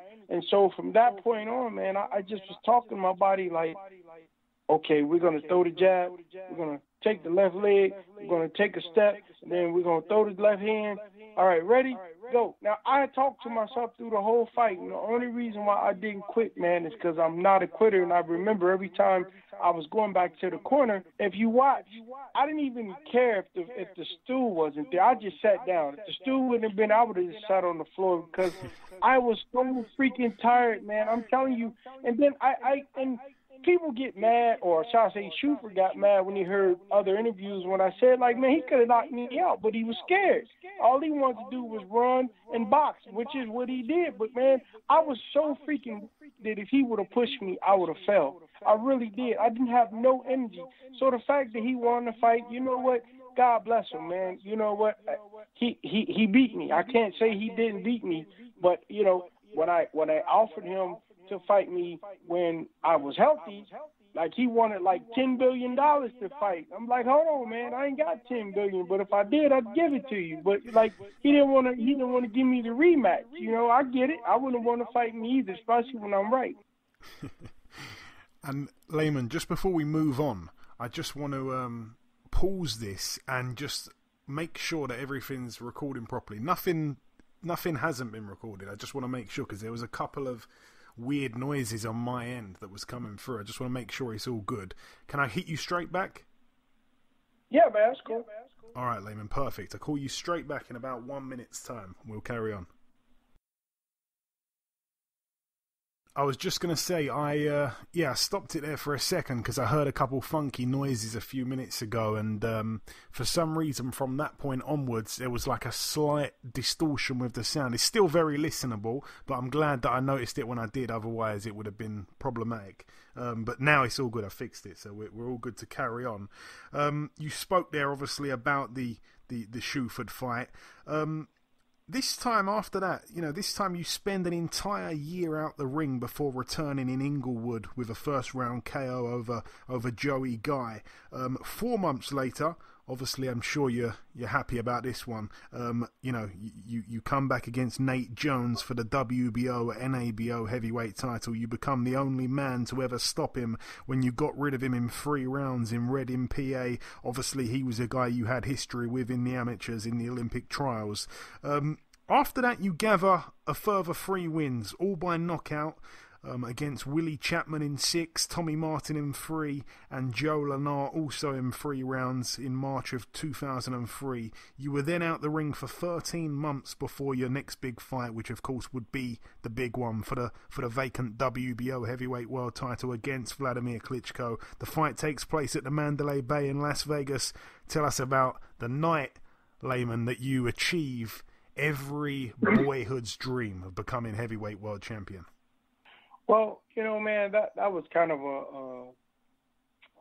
I don't know the word that I want to use, but amazing. So I was out of the ring for, yeah, well, you know what, but leading up to it, man, is what I'm getting at. When I had the previous fight, when I fought the Joe Lennart guy, I remember at the Thomas and Mack Center, wherever that was, I went to the WBO convention down in Miami, and I had beat Nate Jones, and that moved me from number 1 spot, man. But instead, and I was supposed to fight what's the gentleman that he's dead now from South Africa, the guy that actually knocked out Vladimir before Corey I Sanders. did. Corey Sanders. Yeah, man. So I was supposed to fight Corey Sanders, but the WBO has sent me a letter that stated, you're number 1 and you're supposed to fight Corey Sanders. So I go to camp to fight Corey Sanders, and it's the first training camp I've ever been to, and Don King tells me to go back home. And so I have to sit and watch Vladimir Klitschko fight every 3 months. on television while I sit on my sofa. They tell me I can't fight. I can't have no tune-up. If I do anything other than fight for this world title, even though I gotta pay these sanctioning fees, that they're gonna remove me from being able to fight for this title. So I just train every day, 6 days a week, like I was getting ready for a title fight, man. I was going to the gym and I was running, I was eating, I did everything I was supposed to do. So when I get this fight, man, this first time I'm fighting for a world title, and first time I'm in training camp, and like I said, I was in training camp for the first time, but they told me to go home because Corey Sanders didn't want to fight me. So he gave his title up to go fight Vitaly Klitschko, which made more sense financially for him, but I wouldn't have gave up no title. But anyway, he didn't want to fight me, God rest his soul. So I'm waiting on Vladimir, and they're letting him fight and fight and fight and fight, and he's getting sharp and sharp and sharp and getting his confidence. I'm just sitting on the sidelines. So when I get the chance to fight him, I have my trainer from Swindon, Patty. Actually, he's Irish, but Patty, he was training me for this fight, and I was just ready, man. This is the first fight I've ever had in my entire life where I didn't feel no fear. This is the first fight I ever walked into, and there was no part about the fight that I felt afraid, because I had did everything that I knew I could do to get ready for this fight. Every sacrifice that you could think of making, no sex, eating right, sleeping, just everything I was supposed to do, man. My idol was always Marvin Hagler, and he said that he said training camp was like a prison without walls. And I understood once I got there what he meant, man, because we were there, and all I saw was the people around me. I gotta see these ugly dudes every single day, man, to the point where when I left camp, the ugliest woman in Big Bear looked like the prettiest thing I've ever seen, because all I saw was these ugly dudes month after month. And it's like I was irritated, and I know I did everything I was supposed to do, man. And I remember, I'm a big Dragon Ball Z fan, man, and I remember when there was this episode where gosh, what the heck is his name? I can't even think of his name right now, but one of the main guy of the show, he was getting ready to fight this dude who was supposed to be like the greatest fighter in the universe, but he said that they asked him, was he nervous that the guy was coming to the earth to fight him and nobody's ever beat him. And he said he wasn't nervous because he said he did everything that he could. Goku, he said, I did everything that I could do. So that's why I'm relaxed, because it ain't going to make no difference. There's nothing I'm going to do between the time I get in the ring and now. Ain't nothing going to change. So why be nervous? So when I was getting ready to fight Vladimir, I knew I was 100% ready. My trainer, Bill Slayton, had just died in October of 2003, and I'm fighting him in 2004 for the world title. And years before that, me and my trainer had saw this guy. He's coming to America. He's disrespecting all these American fighters. They're scared of him. He's knocking them out. He just, he came with that whole Rocky Dragoff type of, I guess, like he portrayed himself like he was the next Dragoff. And I'm like, what? Like I heard a couple of interviews where he kind of was like, American fighters are trash and this and that. And I'm like, well, hold on, man. Are you serious? And me and my trainer, we always knew we could beat him, always. So I just had that confidence going into that fight that I could beat this dude. And that's the first fight I've ever had where I didn't feel no nerves. I didn't feel nervous at all, because I know I did everything that I could do to prepare for that fight. So when the fight took place, man, I was just 100% ready. Like I was so ready. I was so prayed up, ate. I slept, I drank, I did everything you could do. So all I could do was win. I didn't leave no excuse where I should lose. So, you know, I wanted to make sure that I could honor my trainer. And what I did was after I won my belt, and I don't think I ever told anybody this, after I won my belt, I went back to Los Angeles, and I went to the graveyard of my trainer, Bill Slayton, and I stood over his grave, and I held my belt up, and I just thanked him and cried like a little girl. Oh, that's nice, man. I've heard people say similar things about people that they've lost, but that's an ultimate way to pay your respects. To knock Vladimir Klitschko out though in 5 rounds, to do it with 13 months of inactivity under your belt, and just the whole thing, what did it really mean to you personally, Lamon, to become heavyweight world champion? You know, we spoke about the fight, we spoke about the build up, but to actually do it, to actually get there, you say you always felt you could beat him, but to achieve a dream like that, like, it's, you know, just people just don't get to achieve that level of reality, you know, in many ways. Well, the thing of it is, and I'll tell you a funny story.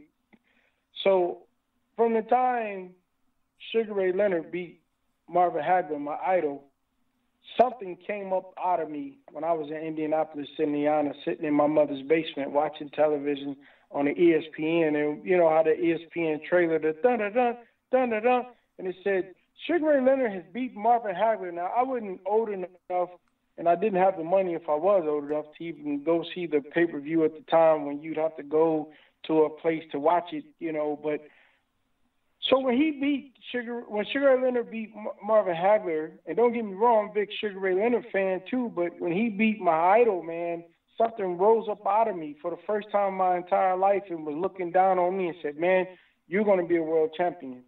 And so from that point on, I think I was about 13 years old, I just prayed to God every single day, 365 days out of the year, which is every day. Every time I prayed, from the time I was 13 until I was 31, to let me be world champion.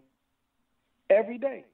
Every day. So if I ask for, I would pray, God, forgive me of my sins, but I'd also always ask him in the same breath, let me be world champion. And then naturally at 13, I went to heavyweight, so it went from middleweight, super middleweight, light heavyweight, cruiserweight, heavyweight. But the point is, of all the things, to become a heavyweight champion in the world, man, that means so much to me. And I pray to God so much that once I beat Vladimir Klitschko, I lie to you not, for 8 months after I won the title, I woke up every day and said, I'm heavyweight champion of the world. But here's the point. Every day before I went to sleep, I got on my knees to pray. I'd ask God, I would start to ask God in my prayer, because I've been doing it for all these years to let me become heavyweight champion of the world, that I'd have to stop in the middle of my prayer and say, oh, I am heavyweight champion of the world. Because I was so used to asking God to let me be a champion that now I am champion. I forget, because it was just part of my prayer. So it took me 8 months to stop asking God, to stop wanting to ask God to let me be something that he blessed me to be, you know? Wow, man. Let's discuss your title defences. We'll start with the first one, which took place just 5 months after the Klitschko win. It was back at the Mandalay Bay. You took on Cali Meehan. The fight ended in a split decision, though, over 12 rounds. Yeah, that was actually the first time you ever went 12 rounds as well, by the way. Tell us about that one. Man, I hated that fight because Kali was my friend. He's my brother. Even to this day, I love that dude like a brother. Like, I'd be there for him right now. He helped me to get ready for the Klitschko fight. And so, in being kept with him, when they gave me so this was the thing. They told me after the fight I had to turn around and defend my title right away. I'm like, but hold on, man. I don't even get to enjoy. They didn't give me a chance to even get to understand what it was to be a champion. Like I said, I'm still waking up I'm still going to sleep asking God to let me be a champion. Now you tell me I got to defend my title. I don't get to have no vacation. I don't get to do nothing. Like, really? And so I was just, I didn't understand that. But then, like I said, I'm fighting Kali Mihan. I've been in camp with him. I thought that it was a fight that it would be easy. Not that it would be easy because, first of all, Kali was a tough dude. And if it wasn't for Kali, ain't no way I would have beat Vladimir. And he was dangerous. He can punch. So I knew, and I just thought to myself, as long as I was in shape, I could beat this guy in his business.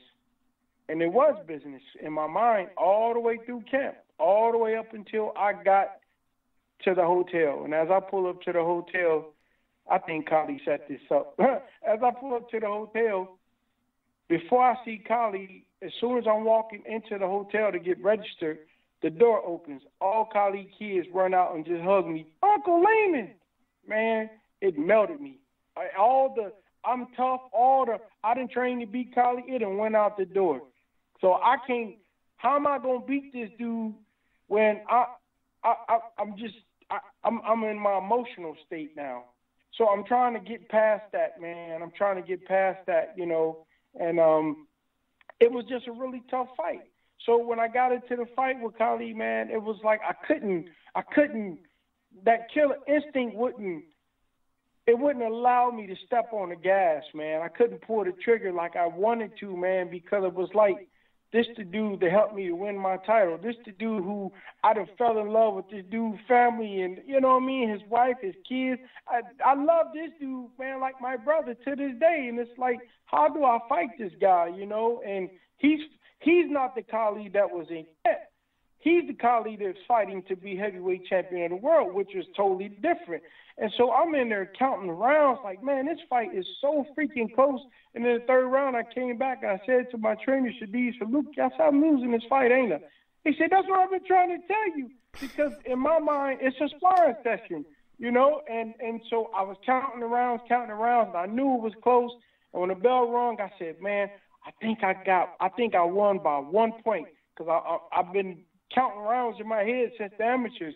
Sure enough, I won by like 1 round, and I knew it. But if they would have gave him the fight, I couldn't have been mad. That was my fault, man. But I thank God that I got the victory. That's why I took the fight with Galata afterwards, because I wanted to redeem myself. I wanted to show the world that was really just a fluke. Like I couldn't fight with that killer instinct with Kali. So I wanted to make up for it with Galata. But when it came to Galata, I didn't know that they were going to do the crafty, dirty things that they did, which is why Galata ended up making me so angry. And that was the first fighter that I ever fought out of anger, where I didn't want to fight in terms of a boxing match. I wanted to street fight with the dude because he tried to intimidate me. And the fact that I am heavyweight champion of the world, I can't even fight in my hometown. And then Donald Trump, but because Don King told me that they were having the March Madness, which is the basketball where they play and everybody fills up the city and take all the hotels. So I couldn't fight in my hometown, Indianapolis. So he said I could fight in Chicago and fight Galata, and Galata would be a good name for me to be able to redeem myself. So I listened to him, though I did what I did. I listened to him. I took the fight, and the thing about it was that as a champion, you get the right to veto anybody that is associated with that fight that you want out not working within that fight. I found out that the referee was Galata's friend, and he was his trainer's best friend. And that I had fighters telling me, people, even Montel's from there, said he was the most, people, I ain't saying Montel said it, but other people told me he was the most crooked referee in the state of Illinois. And now you telling me he is Galata's, he's my referee, and we're in Chicago, which is the largest Polish population outside of Poland in the entire world. I said, man, look, there's no way I'm going to win this fight if I don't knock this guy out. So then the day before, they asked us to go to this interview early in the morning. Now, mind you, I've been training on West Coast time, Pacific time, so I'm 3 hours behind. So I got to be there like 6 in the morning, which is 3 o'clock in the morning in LA. So I'm tired as heck. So I get there, and he arrives at the same time pretty much with his team. And then they're going to say the room is too small for anybody from the team to come in. So you two just come in, because we got all these cameras that's hooked up around the world, the satellite feed for them to ask you questions. So me and him go in this room, and it's just the two of us. It's early in the morning. I'm tired. And so the interviewer says, well, I'm going to start with you, Galata, Mr. Andrew Galata. What does this mean to you to be fighting in your hometown and with all the Poland watching?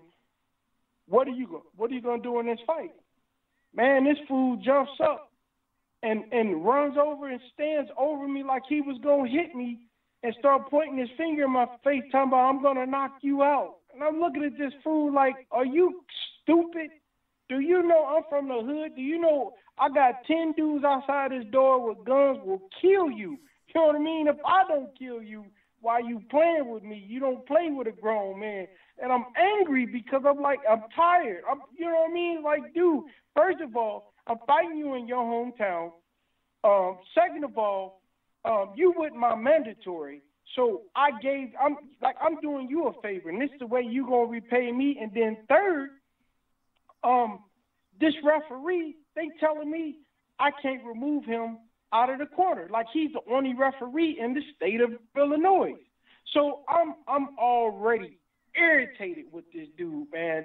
And so then the next day, me and this guy, we get to the arena. I'm in the arena. Everything is cool. And I'm getting ready to walk out the tunnel to go out into the ring. As I'm walking out the tunnel, for the first time in my entire life, I ain't never seen this on no movie. I ain't never even thought about this. Somebody opened the roof on the arena, and it's raining. Except it ain't rain. It's all the Polish people standing over the tunnel spitting down on me like I'm a fucking dog. Wow. Excuse my spitting on me. Now, number one, you're not my mandatory. I'm doing you a favor. Number two, you done jumped in my face and you're trying to intimidate me the day before the fight. Number three, you got your best friend in the corner working the fight, and he's the most wicked, the most crooked referee. And number four, these people are spitting on me. Man, if you saw my team, they trying to cover me and hurry up and get me into the ring because these people are spitting on me. I've never seen that or even heard of that. So when I get into the ring, I'm so freaking mad that I'm shaking. Like I don't even care about boxing no more. Y'all could have that title. I'm killing this dude right here. And so when the bell rung, I just ran across the ring, man, and he made the one mistake every fighter that's ever made, with the exception of ATN, because I tore my knee. He tried to stand right there in front of me and fight. I'm not Riddick Bowe. I'm not Mike Tyson. I'm Lamon Brewster. And any man who tries to fight toe-to-toe with me has always got knocked out on the street and in the gym. And so he found out the hard way. And, they say you shouldn't fight on emotion. You fought. I'm not going to say boxed. You fought on emotion that night there, and it worked for you. You obviously you broke a record as well that night. Tell us about that. 53 seconds. Yeah, man. And I joke because I say it could have been faster, but he had to get back in the ring after the second time I knocked him down. He fell out the ring. So if he would have not fell out the ring, it would have been quicker. The fastest knockout in the heavyweight championship title fight. And so that means a lot to me because when I was in Las Vegas training for this fight, my wife was pregnant, and she would take my kids to school, but they would start running a trailer about the fight. And so instead of dropping my daughter off instead of dropping my daughter off and then going to the, I don't know if that was my son. No, it must have been So, okay, that was my two kids. So she dropped off my two children on the next street over at the school, and she would normally go to the gym. And instead of going to the gym, she decided just to come back home. And she had a car that, was the FX35 that's pretty distinctive, so you could hear the engine. Come to find out, my neighbors, they saw me on television advertising for this Galata fight, and they knew that I was out of town. And it's funny because the day I was packing up to leave, I saw one of the dudes walking down the street. And I had never seen him on our block, but I didn't think nothing of it. And so she come back to the house and started going to the gym after she dropped off my two kids, and she walks into the front door, and thank God we had the chime on the door, and it beat. I don't know how many people it was, but they were in the house. They were in my back. They were in the back of my house. They were in my room. They stole a wedding ring. They stole some guns. They stole I don't know what all they took. I don't even care. But when that happened, my wife called me, and she was screaming, and I was in Las Vegas training, and I just immediately, even with my hand wraps on, I just ran to the hotel, to the airport, and just bought a ticket because it was just a straight flight from Las Vegas to Los Angeles. And I get there, man, and by this time the policemen came and all that, man. I go around and speak to the neighbors, and they trying to act like they don't speak English. I know it's you because the footprints lead from the back of my house all the way to your house, and I don't have an alley, and I got a 16-foot fence in the back. So I prayed to God, and I said, God, if you don't let me win this fight, I'm gonna kill these dudes. Like I'm really gonna kill these dudes. I'm gonna throw my life away because I'm gonna murder these guys because my wife. Like, to hear that scream and to hear her cry, just the fear that she had because anything could have happened to my wife. And I had to go back to camp after that, man. So I had so much going into this fight with Galata that it was emotional. So I had that on top of everything I explained to you. So, man, God is good. That's all I could tell you, brother. Wow. That's incredible, man. To think that you had all that going on and all the rest of it, like you mentioned before, the 3 or 4 things to go out there and break that record. That's amazing, Lamon. But getting on to your third title defense, obviously this time you had to travel to Germany. On a Wednesday night, September 28th, 2005, you took on Luan Krasniqi. You won the fight by TKO in round 9. You had Krasniqi down in the 8th round as well, of course. However, at the point of the stoppage, you were behind on all 3 of the judges' scorecards. Tell us about that one there, coming to Germany. Well, number one, Don King wanted a white heavyweight champion. And Krasniqi knew he was fighting me before, like 2 months before I even knew I was fighting him. And I didn't get all the time that I needed to train for him, which, it's cool. But when I fought Krasniqi, I had got in good enough shape to fight this guy, and I knew I wasn't going to win on a decision. I never went over there to win on a decision. I figured out something about me versus other fighters. And I figured out something about the art and science of boxing. It's not always about skill, even though I could match all these guys in skill. Because I didn't even know it till after the fight. I fought Krasniqi as an amateur in Germany and beat him then. And so I knew that I had to knock this guy out. I fought him on Max Schmeling's birthday, the same year Max Schmeling died. And I knew without a shadow of a doubt, coming to Germany, fighting the first ever mandatory German challenger since Max Schmeling knocked out Joe Louis, I knew there was no chance that I was going to win. And then Don King would have got his white heavyweight champ. So I knew going into this fight it was life or death. And I wasn't ready to give up my title. So when I went out there, I went out there with the intention on knocking him out, just like I did with Vladimir Klitschko, just like I did with Andrew Galata. I just went out there to knock him out. I didn't feel like I needed to show skill. I didn't feel like I needed to win rounds. I didn't care about winning rounds or none of that.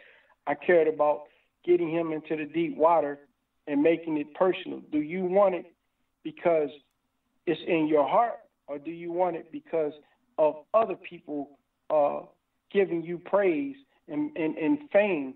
Like, would Donald Trump want to be president if it meant he wouldn't be famous? No, he wouldn't. But the point is this: with fighting Krasniqi in his backyard, and I'm the champ on Max Melling's birthday, the same year that he died, I knew there was no chance that I was going to win. So I went out there and gave it everything I had, and I came up with the victory. And what was it like, really, to travel to Germany, obviously, as a heavyweight world champion? It's obviously a long way from home, and, you know, they love their boxing out there. Was it a good experience traveling there, or not so much? No, it was great, man. Everybody was great. Everybody treated me wonderful, man. I loved it. That was really, like, I told people for years, I said, outside of America, up until that point, if there was any place in the world that I wanted, that I could see myself living, it would have been Hamburg, Germany. Like, it was just great, man. I love that place. Oh wow! So it left a lasting impression. Moving on to the next one, we now get here 7 months later. You're back in the ring. This would be your last fight as a world champion. You box in Cleveland against Sergei Liakovic. Liakovic was down in the 7th round. He got back up but managed to win unanimously over 12. Tell us about that one there. I'm guessing not your happiest fight to look back on. Well, no, man. That was actually the fight that ended my career because, and it was, it was my fault. And I'll tell you why, because with my wife being pregnant with our third and final child, I decided living in Los Angeles was getting pretty scary because everywhere I go, people give me this attention, and I got cops pulling me over, not to give me a ticket, but just to ask for my autograph and donations to their balls and charities and whatnot. And it just got too much for me. So I told my wife, I said, listen, I'm going to switch trainers. I'm going to go down to Florida and train with Buddy McGirt. And, you're pregnant. I want you to be around the family, my mom and my grandmother and everybody. And that way I will have some peace while I'm away from you. And so we moved back to Indiana, but then I went down to Florida. But, when a woman is pregnant and when she eat, you eat. So I gained so much weight, man. And I was like 310 pounds, as a matter of fact. And I went down. And I was in Vero Beach, Florida, and Buddy McGirt. I was down there training with Buddy, just trying to get used to him, try to gel with him to see if we was compatible or whatnot to work together. And Don King heard that I was in town. I was in Florida. So he was in Boca Raton, which is 2 hours south of Vero Beach. So he asked me if I'd drive down. So me and a partner of mine, we drove down there. And then when he greeted me and everything was cool. But then instead of letting me leave, which I was ready to leave, he asked me if I would stay over. He said, let's have a barbecue. Let's have a, spend some time. All right, cool. I'll leave the next day. So I stayed over. But that night while we were cooking and everybody was out, we were just having a good time. I was sitting at the kitchen table with everybody, and I noticed you ever feel somebody staring at you really hard where it catches your attention even though you don't make eye contact with them. So I turned around to see who was staring at me, and Don King was leaning up against the refrigerator with his arms crossed, and he was just burning a hole through me. And I looked at him like, okay, that's weird. But anyway, turn back around, don't pay it no mind. Next day I get up and I drive back. I'm halfway to Vero Beach now. It was a 2-hour drive. I get a call from Don King doing his old spiel. Oh, yeah, and only in America, and I did it, and you're going to be fighting in 7 weeks. Huh? I'm 310 pounds. How do you think I'm going to get down to my fighting weight of 224 in 7 weeks? Oh, well, I already made the fight. And I talked to your trainer. He said you can do it. And I'm like, well, hold on, man. Hold on. Let me call you back. So I'm almost to Vero Beach. I called Buddy. Buddy, you told Don that I'm be ready for this fight in 7 weeks? He said, what are you talking about? I said, man, I'm under contract. I can't even talk to Don King. So Don King done lied. By this time I made it to the house. I get on the computer. It's all on the fight news and all. He done made a fight with me and Lakovic, and I'm not even in shape at all. So I call everybody of my team and fly them down on 1 day notice to come to Vero Beach from California. I can't tell you how much money that was. But anyway, they come down and we train. We do everything we could. But I did one thing that I pay him for. I said, God, because I'm a man of God. I believe in God. I've always believed in God. I don't say it because I'm trying to make you believe. I say it because this is my testimony. I said, God, if you don't want me to take this fight, give me a sign. Well, I go through camp. My weight start coming down. I'm training hard. I'm doing everything I can. A week out before I was supposed to go, so 2 weeks out from the fight, I wake up one morning to go to the bathroom, and I keep saying, man, something is off. Something is weird. I pee. I look in the mirror, and I just noticed in my left eye, I can't see anything from the horizon down. Like, I can't see. Like, if I look straight out, anything below looking straight out, I can't see. In my left eye, I'm blind. But I just took the eye exam the day before, and I was by my mother at his house, and I'm fighting this dude that I know I can knock out, and I'd have gotten enough shape where I know I can kill this dude. So instead of remembering the prayer that I said, God, I was thinking he would just do it like the sign that he would show me. I thought it was going to be like a week or two, not at the end of camp, because I should have pulled out a fight. But I called my best friend, who I haven't seen since I was in the locker room of that fight, and I asked him, I said, hey, man, I can't see. He's like, what? And I explained to him. He said, well, man, don't worry about it. You know, you're going to knock this dude out. And I knew I could knock him out, man. Whatever. But anyway, so I called my strength trainer. Same thing. But I didn't tell Buddy, because I knew Buddy would have stopped it. And like I said, I wanted to get my mom at his house and this and that. And so I took the fight, man. And it was crazy. On the way there to the fight, for the first time and the last time in my entire life, I had a dream. And on the plane, on the way to the fight, I had a dream that the plane crashed. And I woke up after the plane crashed, and I was still on the plane. And I was, like, freaked out in my mind, like, okay, this ain't good. But then when I got there, you know, I just went through my routine, man. Just, you know, I'm cool. I know I can beat this dude. I ain't worried about it. But when I walk into the ring, I get in the ring. As I step through the ropes, when I dip my head under to go through the ropes, something came over me. It said, I got a bad feeling about this. And when I stood up after I dipped down, I didn't know what else to do. So when he came to the ring, I mean, when I came naturally last, but the point is, when the fight started, I had said, well, I'm going to start off slow. You know, my eye, I'm going to get the feel of it, whatnot. I don't know what it, you know, and it's crazy because he was afraid of me. And you can watch the fight.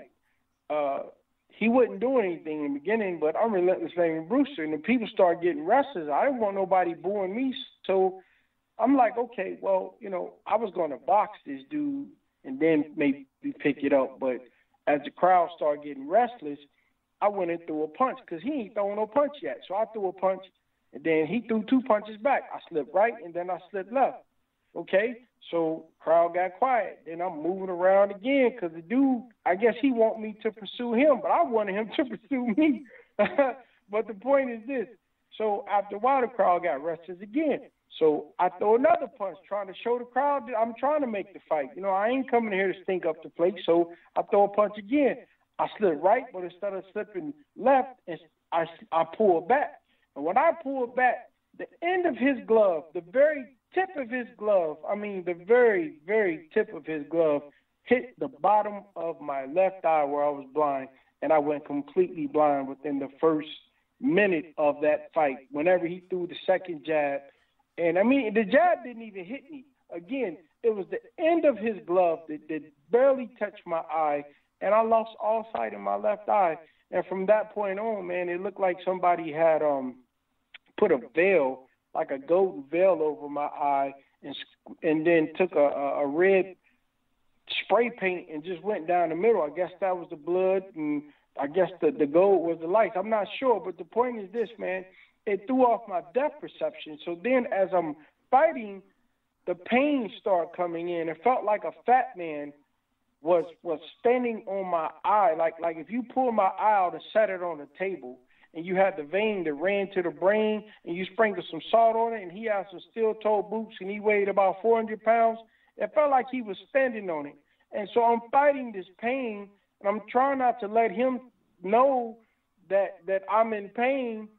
And, man, it just felt – dude, I was in so much freaking pain from that fight that, I lost. And every time I threw a punch, I thought he would be within distance because I didn't know that it throws your depth perception off. So my depth perception, when I thought he was in front of me, he was on the other side of the ring. So it was just the worst fight. That is the worst fight I've ever had. Even the ATM fight was as terrible as that was.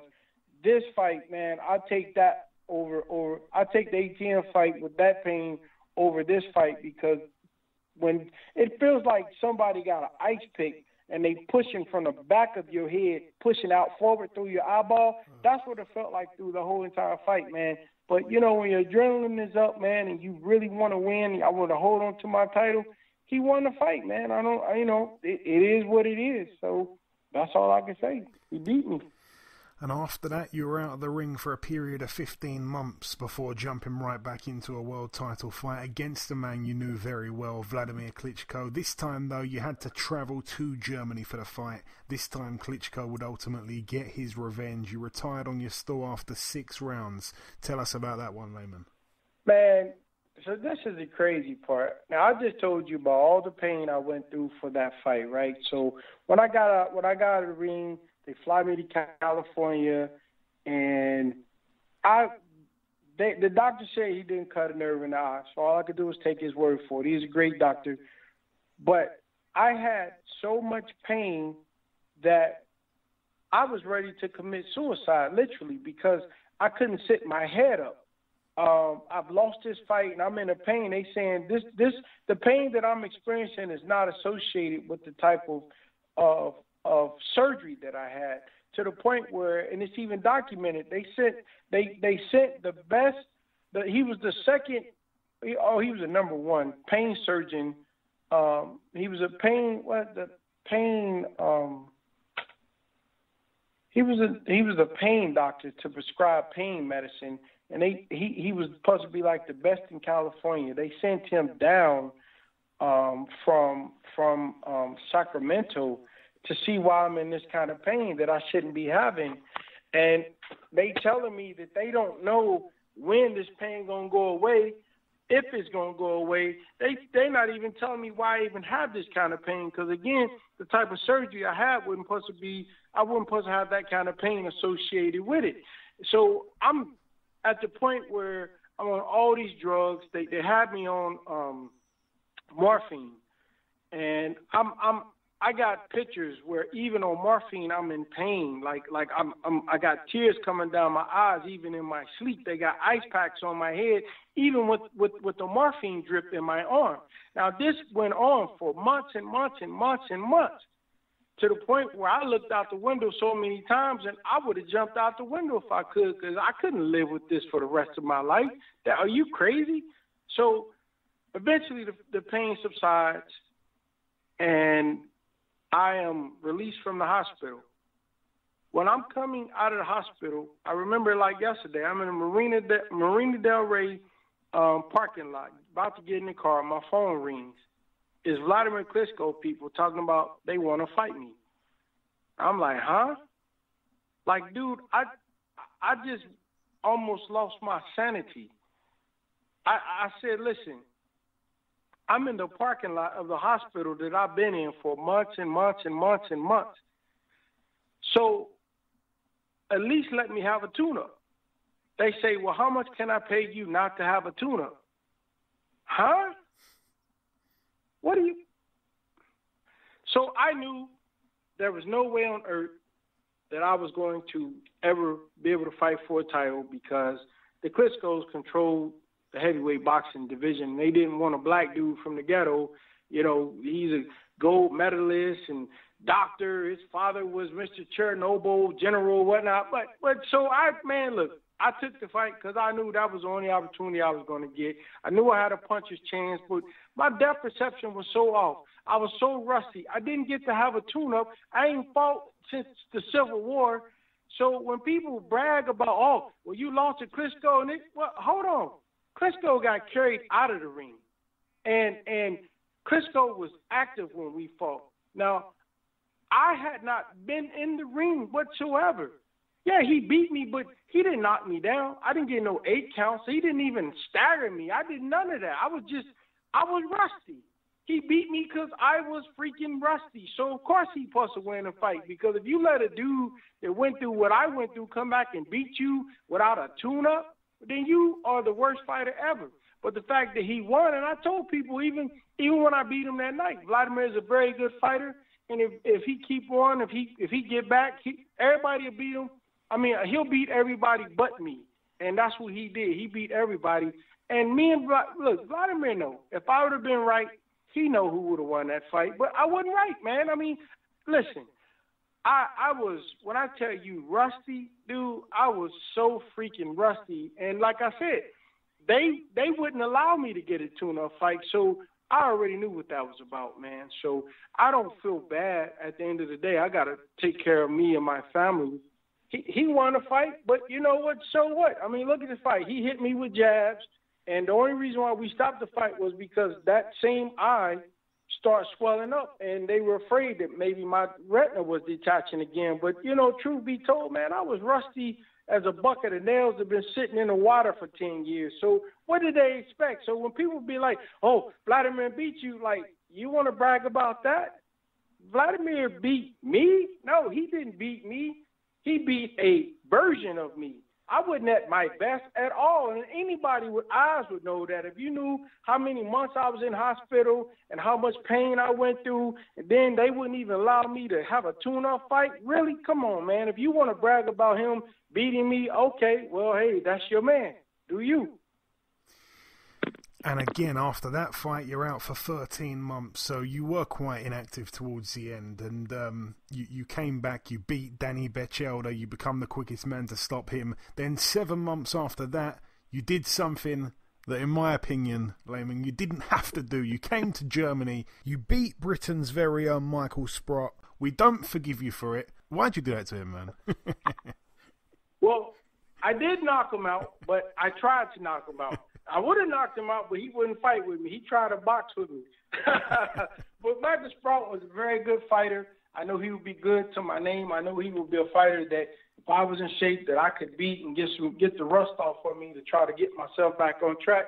And so that's what I did, man. You know, I believe in order to be a world champion, you got to travel the world. I don't believe if you call yourself a champion, but you only fight in your country, man. That's nonsense.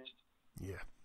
And yeah, your win against Michael Sprott would be the final win of your career. You did box twice more, but you came up short on both occasions. The first to a Nigerian fighter by the name of Benga Olokun, I believe it was, via a unanimous decision over 8. Yeah. And then your final fight against... That was my fault. Go on, sorry. No, I'm saying that was my fault because I felt like I could just box this dude. I didn't even try to knock him out because I wanted to get the rust off of me before I try to step up in competition. So I went out there and I boxed him, And I thought I did enough to just win a close decision, but they gave it to him, and so I can't complain. They gave it to him, you know. And then when I got the fight, against Robert Helenius, you know, it was crazy, man, because when I got there, they told me, you know, I mean, not when I got there, when I got to the arena, they told me that we're using the Austria rules. But here I am in Germany, 2 hours outside of Checkpoint Charlie in the country. They telling me I'm fighting this, you know, I knew I was fighting Helenius, but, you know, I didn't feel threatened by him because he didn't have no real knockouts on his record or nothing like that, you know. But I just, hey, man, you know, it's just another step-up fight for me. But when I get there, I walk past his room, and like any fighter, I got there about 2.5 hours before the fight. He had already been there and wrapped his hands. And I'm like, well, hold on. So they put me in a room full of all these fighters, but he was a house fighter. That's cool. So I ain't tripping. But then I say, it's okay, let me send somebody to watch him wrap his hands. And then they send somebody to watch me wrap my hands. They say, well, we're using the Austria rules. I'm like, Austria? I ain't never even heard of fighting in Austria. And it's Germany anyway. What do you mean Austria rules? Where they say that there is no glove inspection. And he had already wrapped his hands before I got there, which means the only way he wrapped his hands 3 hours before a fight would be if he's waterlogging. And it's funny because that morning, I lie to you not, that morning, my phone rang in a hotel room. My wife answered the phone because I don't talk to people on the day of the fight because I don't want to be impressed by what they may have to say, good or bad. So to make a long story short, my wife say, okay, and then put the phone down. But she kind of looked at me, and I ain't want to ask her. But I'll get back to that. So anyway, they give me my gloves, which are these hand-down gloves, and they watch me get my hands wrapped. But yet they wouldn't allow me to have anybody to watch him get his wrap. And he got his own room, and his door been shut for 3 hours. So I knew something was up. But, you know, I'm Lamon Brewster. I believe in God. But anyway, because at first I wasn't going to fight. But then they threatened me. They said, if you don't take this fight, you're going to have to find your own way back from this hotel. I mean, back from this venue to the hotel, from the hotel 2 hours to Berlin. And then you got to get your whole crew, including your wife, back to America, and we're going to sue you. I'm like, huh? I said, man, you know what? I talked to my trainer, and I just felt like, you know, if they didn't want me to fight, then they should have fought for me. I'm a dog. I'm not going to turn no fight down. I don't fear no man, even if they are doing dirty tactics. I didn't care because I know if I hit him, he's going to go to sleep. Plus, I looked at his record. He ain't never stopped nobody, really. Like, his record, he didn't have no stoppages. But the point was this. We get into the fight, man, and I lie to you not, man. Now, I know a lot of people always try to make excuses, but here's the thing. If I make an excuse, then I'm lying. And I know I'm going to stand before God, and I'm going to be judged. I ain't going to say every, but I'm going to say after, like, the second round, in the beginning of the round, whenever he threw like the first punch, whether he really hit me or not, he must have had something on his gloves because I would see white. Now notice, if you're a fighter and you get hit with a shot, you would see darkness and you see stars. My eyes would go completely white, both of them. So he had something on his glove. And then his glove was so freaking hard, I know that it was something in his gloves. But you know what, man? What am I going to say? Oh, stop and check his glove? No, man, look, everybody was for this man to win. And I know that. As a matter of fact, I had some of his own people tell me that they did do some wicked things in that fight for him to win. Whatever he had in his glove, it cut my eye. I have no vision in my eye because of it from this day. And so my wife told me afterwards, she said that phone call, somebody called the room and said, tell Lamon to be careful. They're going to try something sneaky. And when I got into the mirror, after I got out of the ring, I noticed I had slits across my eyelids. Now, as a fighter, we cut on a bra of our eyes, but it looked like somebody took an X-Acto knife and literally slit my eyelids. And so whatever it was he had in his glove, that's what cut my eye. It cut my cornea and it cut my iris. And when my eye healed, it fused together, and I lost my vision. I went to Dr. Robert Corrins of Beverly Hills, and he's been a fight doctor for over 40 years. He used to do all the fights at the Forum on I think it was a Tuesday night fights, whatever it was. But he said, in my 40 years of boxing, these cuts are inconclusive with boxing. I said, what do you mean? He said, you didn't get these cuts from boxing. So I called them, and they said that I did it to myself. And I told them when I got out the ring, which is why they stopped the fight, I couldn't see, and I said something was wrong with my eye. They're going to say I cut myself. Like, who would make themselves blind? Like, who would do that? I got to live my whole life, the rest of my life, with one eye. I can't play football with my kids, baseball. I can't do anything. Even when I shake people's hand, I got to put my hand out first so that I can make sure that I don't miss their hand because my depth perception is so off. So, yeah, he won the fight, but you want to win so bad that you would actually risk taking a man's vision or taking his life. And so he won the fight, which ended my career. So here we are. It's hard to listen to. That's absolutely appalling, actually. You retire in the end, obviously, Lamon, with a record of 35-6, winning 30 by knockout. I want to ask you this, because we're coming down to the last few questions here, obviously. What have you kind of been up to during this time? Obviously, it's been 10 years now since you retired. What keeps you busy? I work for Al Heyman. And I train people, and I teach the art of punching. Like, I teach the art and science of how to actually throw a punch using your entire body. I teach I break down styles because I've for martial arts, man, I've studied so many different styles and ways of fighting, and I've studied boxing my whole entire life. But I started a nonprofit organization called Brewster's Place. It's Brewsters.place, www.brewsters, plural.place. And what I do, man, is I try to teach life through boxing. I try to teach people life skills using boxing because life is a fight. And there's so many people that suffer from mental health issues, man, whether it's being bullied, whether it's lacking confidence. And instead of teaching them how to fight, I teach them how to fight in life because I could tell you what every punch means to life. And the world is the boxing ring, and the boxing ring to a fighter is the world. So that's what I teach people, man, because the thing is, schools don't teach us about how to actually make it in life. You know what I mean? Like, they don't arm you with the necessary skills that you should learn unless you go and pay a college like $50 to $100 million a year to go to college, which you shouldn't have to do. And so for every father, for every child who don't have a father, for every young man who just needs somebody to help lead them in the right way, positive, to help them make that decision that we all have to make in life, whether you're a woman, whether you're a man, whether you're a girl, whether you're a boy. I teach you life skills, but I teach you what your fists mean in life. So now if you understand how to fight, then you know how to win in life because they're the same thing. There's no difference. So life is harder because if life knocks you down, you can't get up. But in boxing, you can get back up and go back at it. So what I do is I teach them how to fight and teach them the affirmations of what these punches mean to life. So now when they're in the world, they can see life as a fight. Oh, that's amazing, man. Good on you for that, Lamon. And I want to ask you this as well. Throughout your career, obviously, you boxed hard punchers and stuff like that. Who was the hardest puncher you ever fought?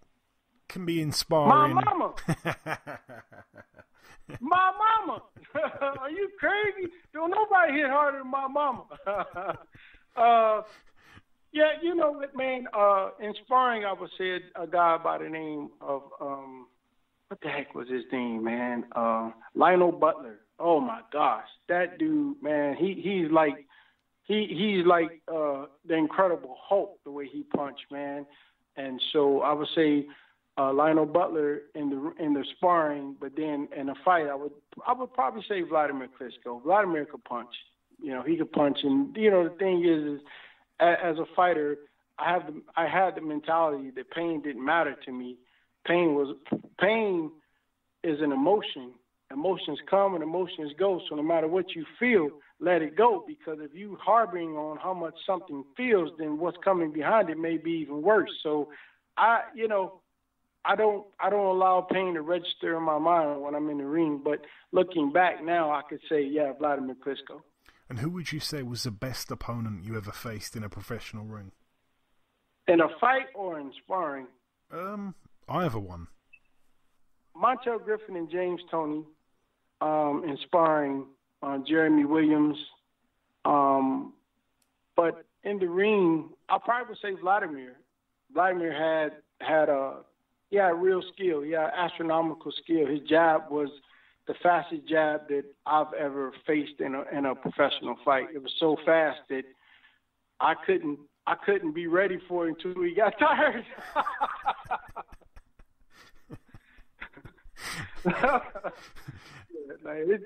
His jab had something extra on it. He was extremely fast for a big man. He got retarded speed and strength. So yeah, I would say Vladimir's. And I want to ask you this: is there anyone you wish you'd have had the chance to fight, but you didn't get the chance to? You know, man, I have been asked that question, and I have to give the same answer, man.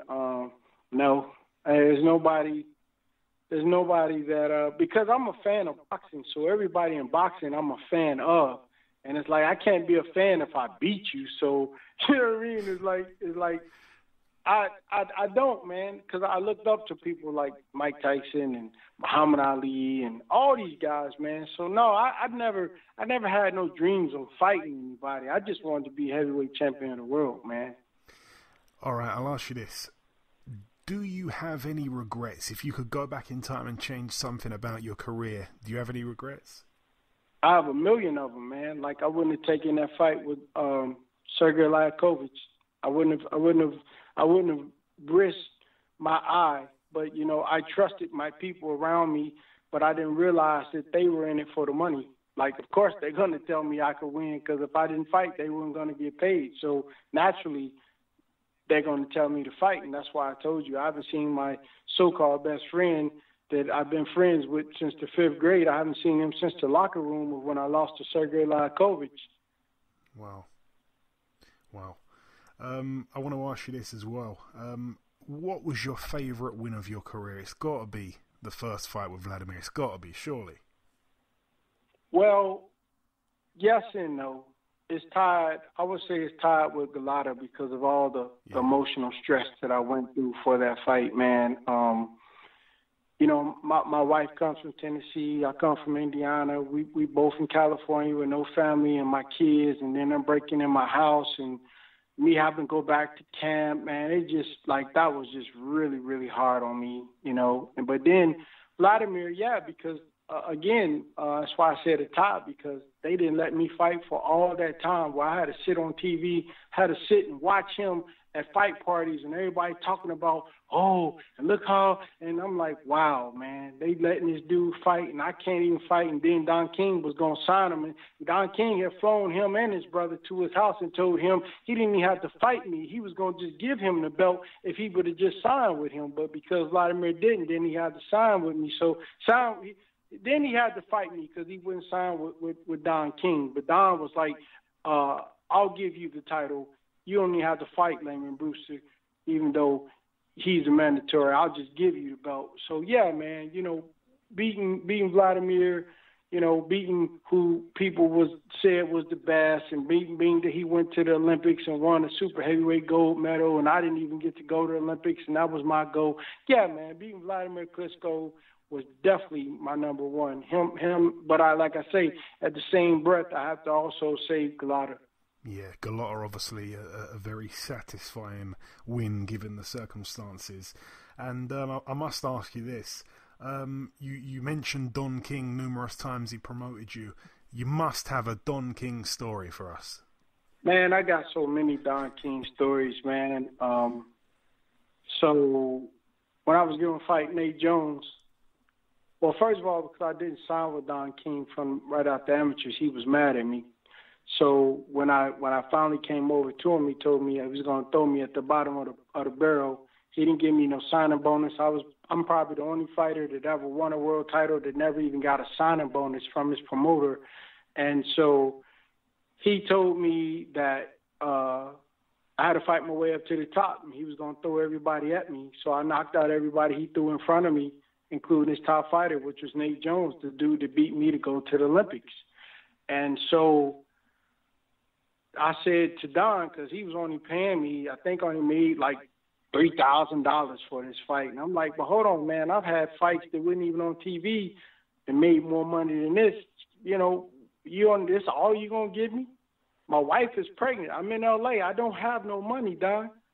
Well, I said, but Don, but what if I knock this dude out before the fourth round? Would you at least give me another $3,000? Yeah, okay, yeah. So I have my lawyer draw up the paper, sent it over to Don. Don signs it and sends it back. So lo and behold, I knocked Nate Jones out before the fourth round. I knocked him out in the third round. Afterwards, I get back to L.A. He sent a car for me. They fly me to Vegas in his private plane. He showed me flying over his house, showing his house, and got the limo coming to take me to his house. I get there, I got the paper in my hand, and I wait for him to stop talking. So we at the table, and I'm saying, like, can I have this other money? Because I need this money because I don't have any money. This is all I got is what I just made, which the government is going to take half of that. And this is L.A. and everything's expensive. Make a long story short, I wait for him to take a break. He just a thousandth of a second, I took the paper and I slid it across to him. So then he looks at it, looks at me, put the paper back down, face down, and send it back to, and he pushed it back across the table to me and said, well, I'll just fight it until either you run out of money fighting it or you die. And then immediately afterwards, when I say immediately, I mean immediately afterwards, like not 1 minute, but like 30 seconds later, there was a pile of papers right next to him. He scoots that in front of him, looks at it, and push it over to me, and then tell me he wants me to sign with him, re-sign with him. Now, mind you, I'm still in shock because he ain't gave me no money for a fight that is my first title. I done won the NABO. I'm number 4 in the world now. Like, and I ain't got no money. And I done got this paper. You done signed it. My lawyer wrote it up.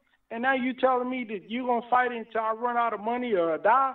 And now you got this piece of paper telling me, here, sign all these pieces of paper. And some of them could have been blank. I don't even know. It was so many of them. And then going to tell me, no, that was another time. He was actually in Vegas when he started crying, told me he said I was trying to take advantage of him because he was black. And I looked at him like, I'm black. But the point is, I'm like, hold on, Don. You mean to tell me I still got a year left in the contract with you after beating Nate Jones? Now you want me to sign another contract with a year left still for another 5 years? Are you crazy? You know, so, yeah, man, you know, I just went through it. As a matter of fact, because of that, he didn't let me fight for a year. So I sat on the shelf. Oh, gosh. It's always entertaining, I should say, hearing about Don King and his unique ways. I'll leave it at that. My final question to you, Lamon, is you know, mental health is such a big thing. You touched on it as well. You're doing things now to help people, you know, cope with their mental health and stuff like that. Are you a happy man? It's all said and done. The boxing career is behind you now. Are you a happy man in this day and age, 2020? Yes, man. I'm happy. I'm happy. I work for Al Heyman. I got my wife, I got my kids, I got my faculties. A lot of fighters can't spell their names, but I've always challenged myself, man, to have a good vernacular, man, to read, study, and as the Bible says, show myself approved, man. I do my best to try to be the best me I can be, man, to try to be the example for every kid, every young man, every woman who has a dream, has aspiration, man, of trying to do something in their life. That's what I've done. And that's where I live, man. I try to be what I practice what you preach, man. Nothing comes from negative but negative. And so I try to take whatever's good and make it better. And that's what I do, man. Every day I wake up, I try to make my enemies love me, just like God said, man. So that's what I do, man. I just try to be the best me And I just keep trying to build, and I try to find people to build with, man, because that's what it's about. It's not about money. Money's gonna come, money's gonna go. Money's a byproduct of success. Anything you're successful at, if it's drinking water, it's gonna make money. So it ain't about money, man. It's at the end of the day, it's about love, it's about brotherhood, and it's about just obeying the will of the Most High God first and foremost. Yeah, well said, my friend, well said. But listen, Lamon, it's been a real pleasure and an honour discussing your entire career this week. Thank you so much for your time. I wish you the absolute best for the future, and I hope we can speak again sometime soon. Hey, man, my pleasure, man. You got my number, brother. Anytime, man. Thank you so much. This is, just talking about these things sometimes, it's good medicine, I mean, I got good, I got bad, but you got to take the good with the bad. And I just thank God for everything that he's given me, because I would never get to speak to people like yourself or see the things around the world that I've got to see without God, man. So that's just what it is. Okay, and this wraps up episode 260 of the BoxHard Podcast. I've been your host, Joey Coastman. Eddie Chambers has been with me for the duration of the show. A massive, massive thank you to our sole guest on this week's podcast, the former WBO Heavyweight World Champion, Lamon Brewster. What an incredible life he has lived. I thoroughly enjoyed that interview. I do want to apologise once again for that slight echoing during some of it. I know it was probably quite annoying. It was out of my control. I hope it was still listenable. I hope you did get to the end and listen to it all, because it really was, a lot of detail that Lamon went into. It was a phenomenal listen, in my opinion. There has been one piece of news break whilst we've been recording the show. Joe Joyce versus Daniel Dubois has been agreed for November 28th, and unbelievably, it's going to be taking place on regular BT Sport. It's not going to be on pay-per-view. Frank Warren once said in the build-up that the fight won't go ahead without fans. Then, he said if it's going to go ahead, I think there was talks that it's definitely going to have to be on pay-per-view, because it's a big, big, big domestic showdown. It's in the heavyweight division, both men undefeated. It's a big, big fight, and, he's now putting it on without it even being on pay-per-view. So credit to Frank Warren and, of course, both teams for agreeing terms. That's a phenomenal fight we're going to get to see. Once again, that's going to be November 28th. Remember, if you do want some one-to-one boxing lessons via Zoom, hit up Eddie Chambers on Instagram or myself. The biggest thanks of all, as always, goes out to you, the listeners. Thank you all for listening to this week's podcast once again. Enjoy your weekends, people. Stay safe, and we shall see you all again next week.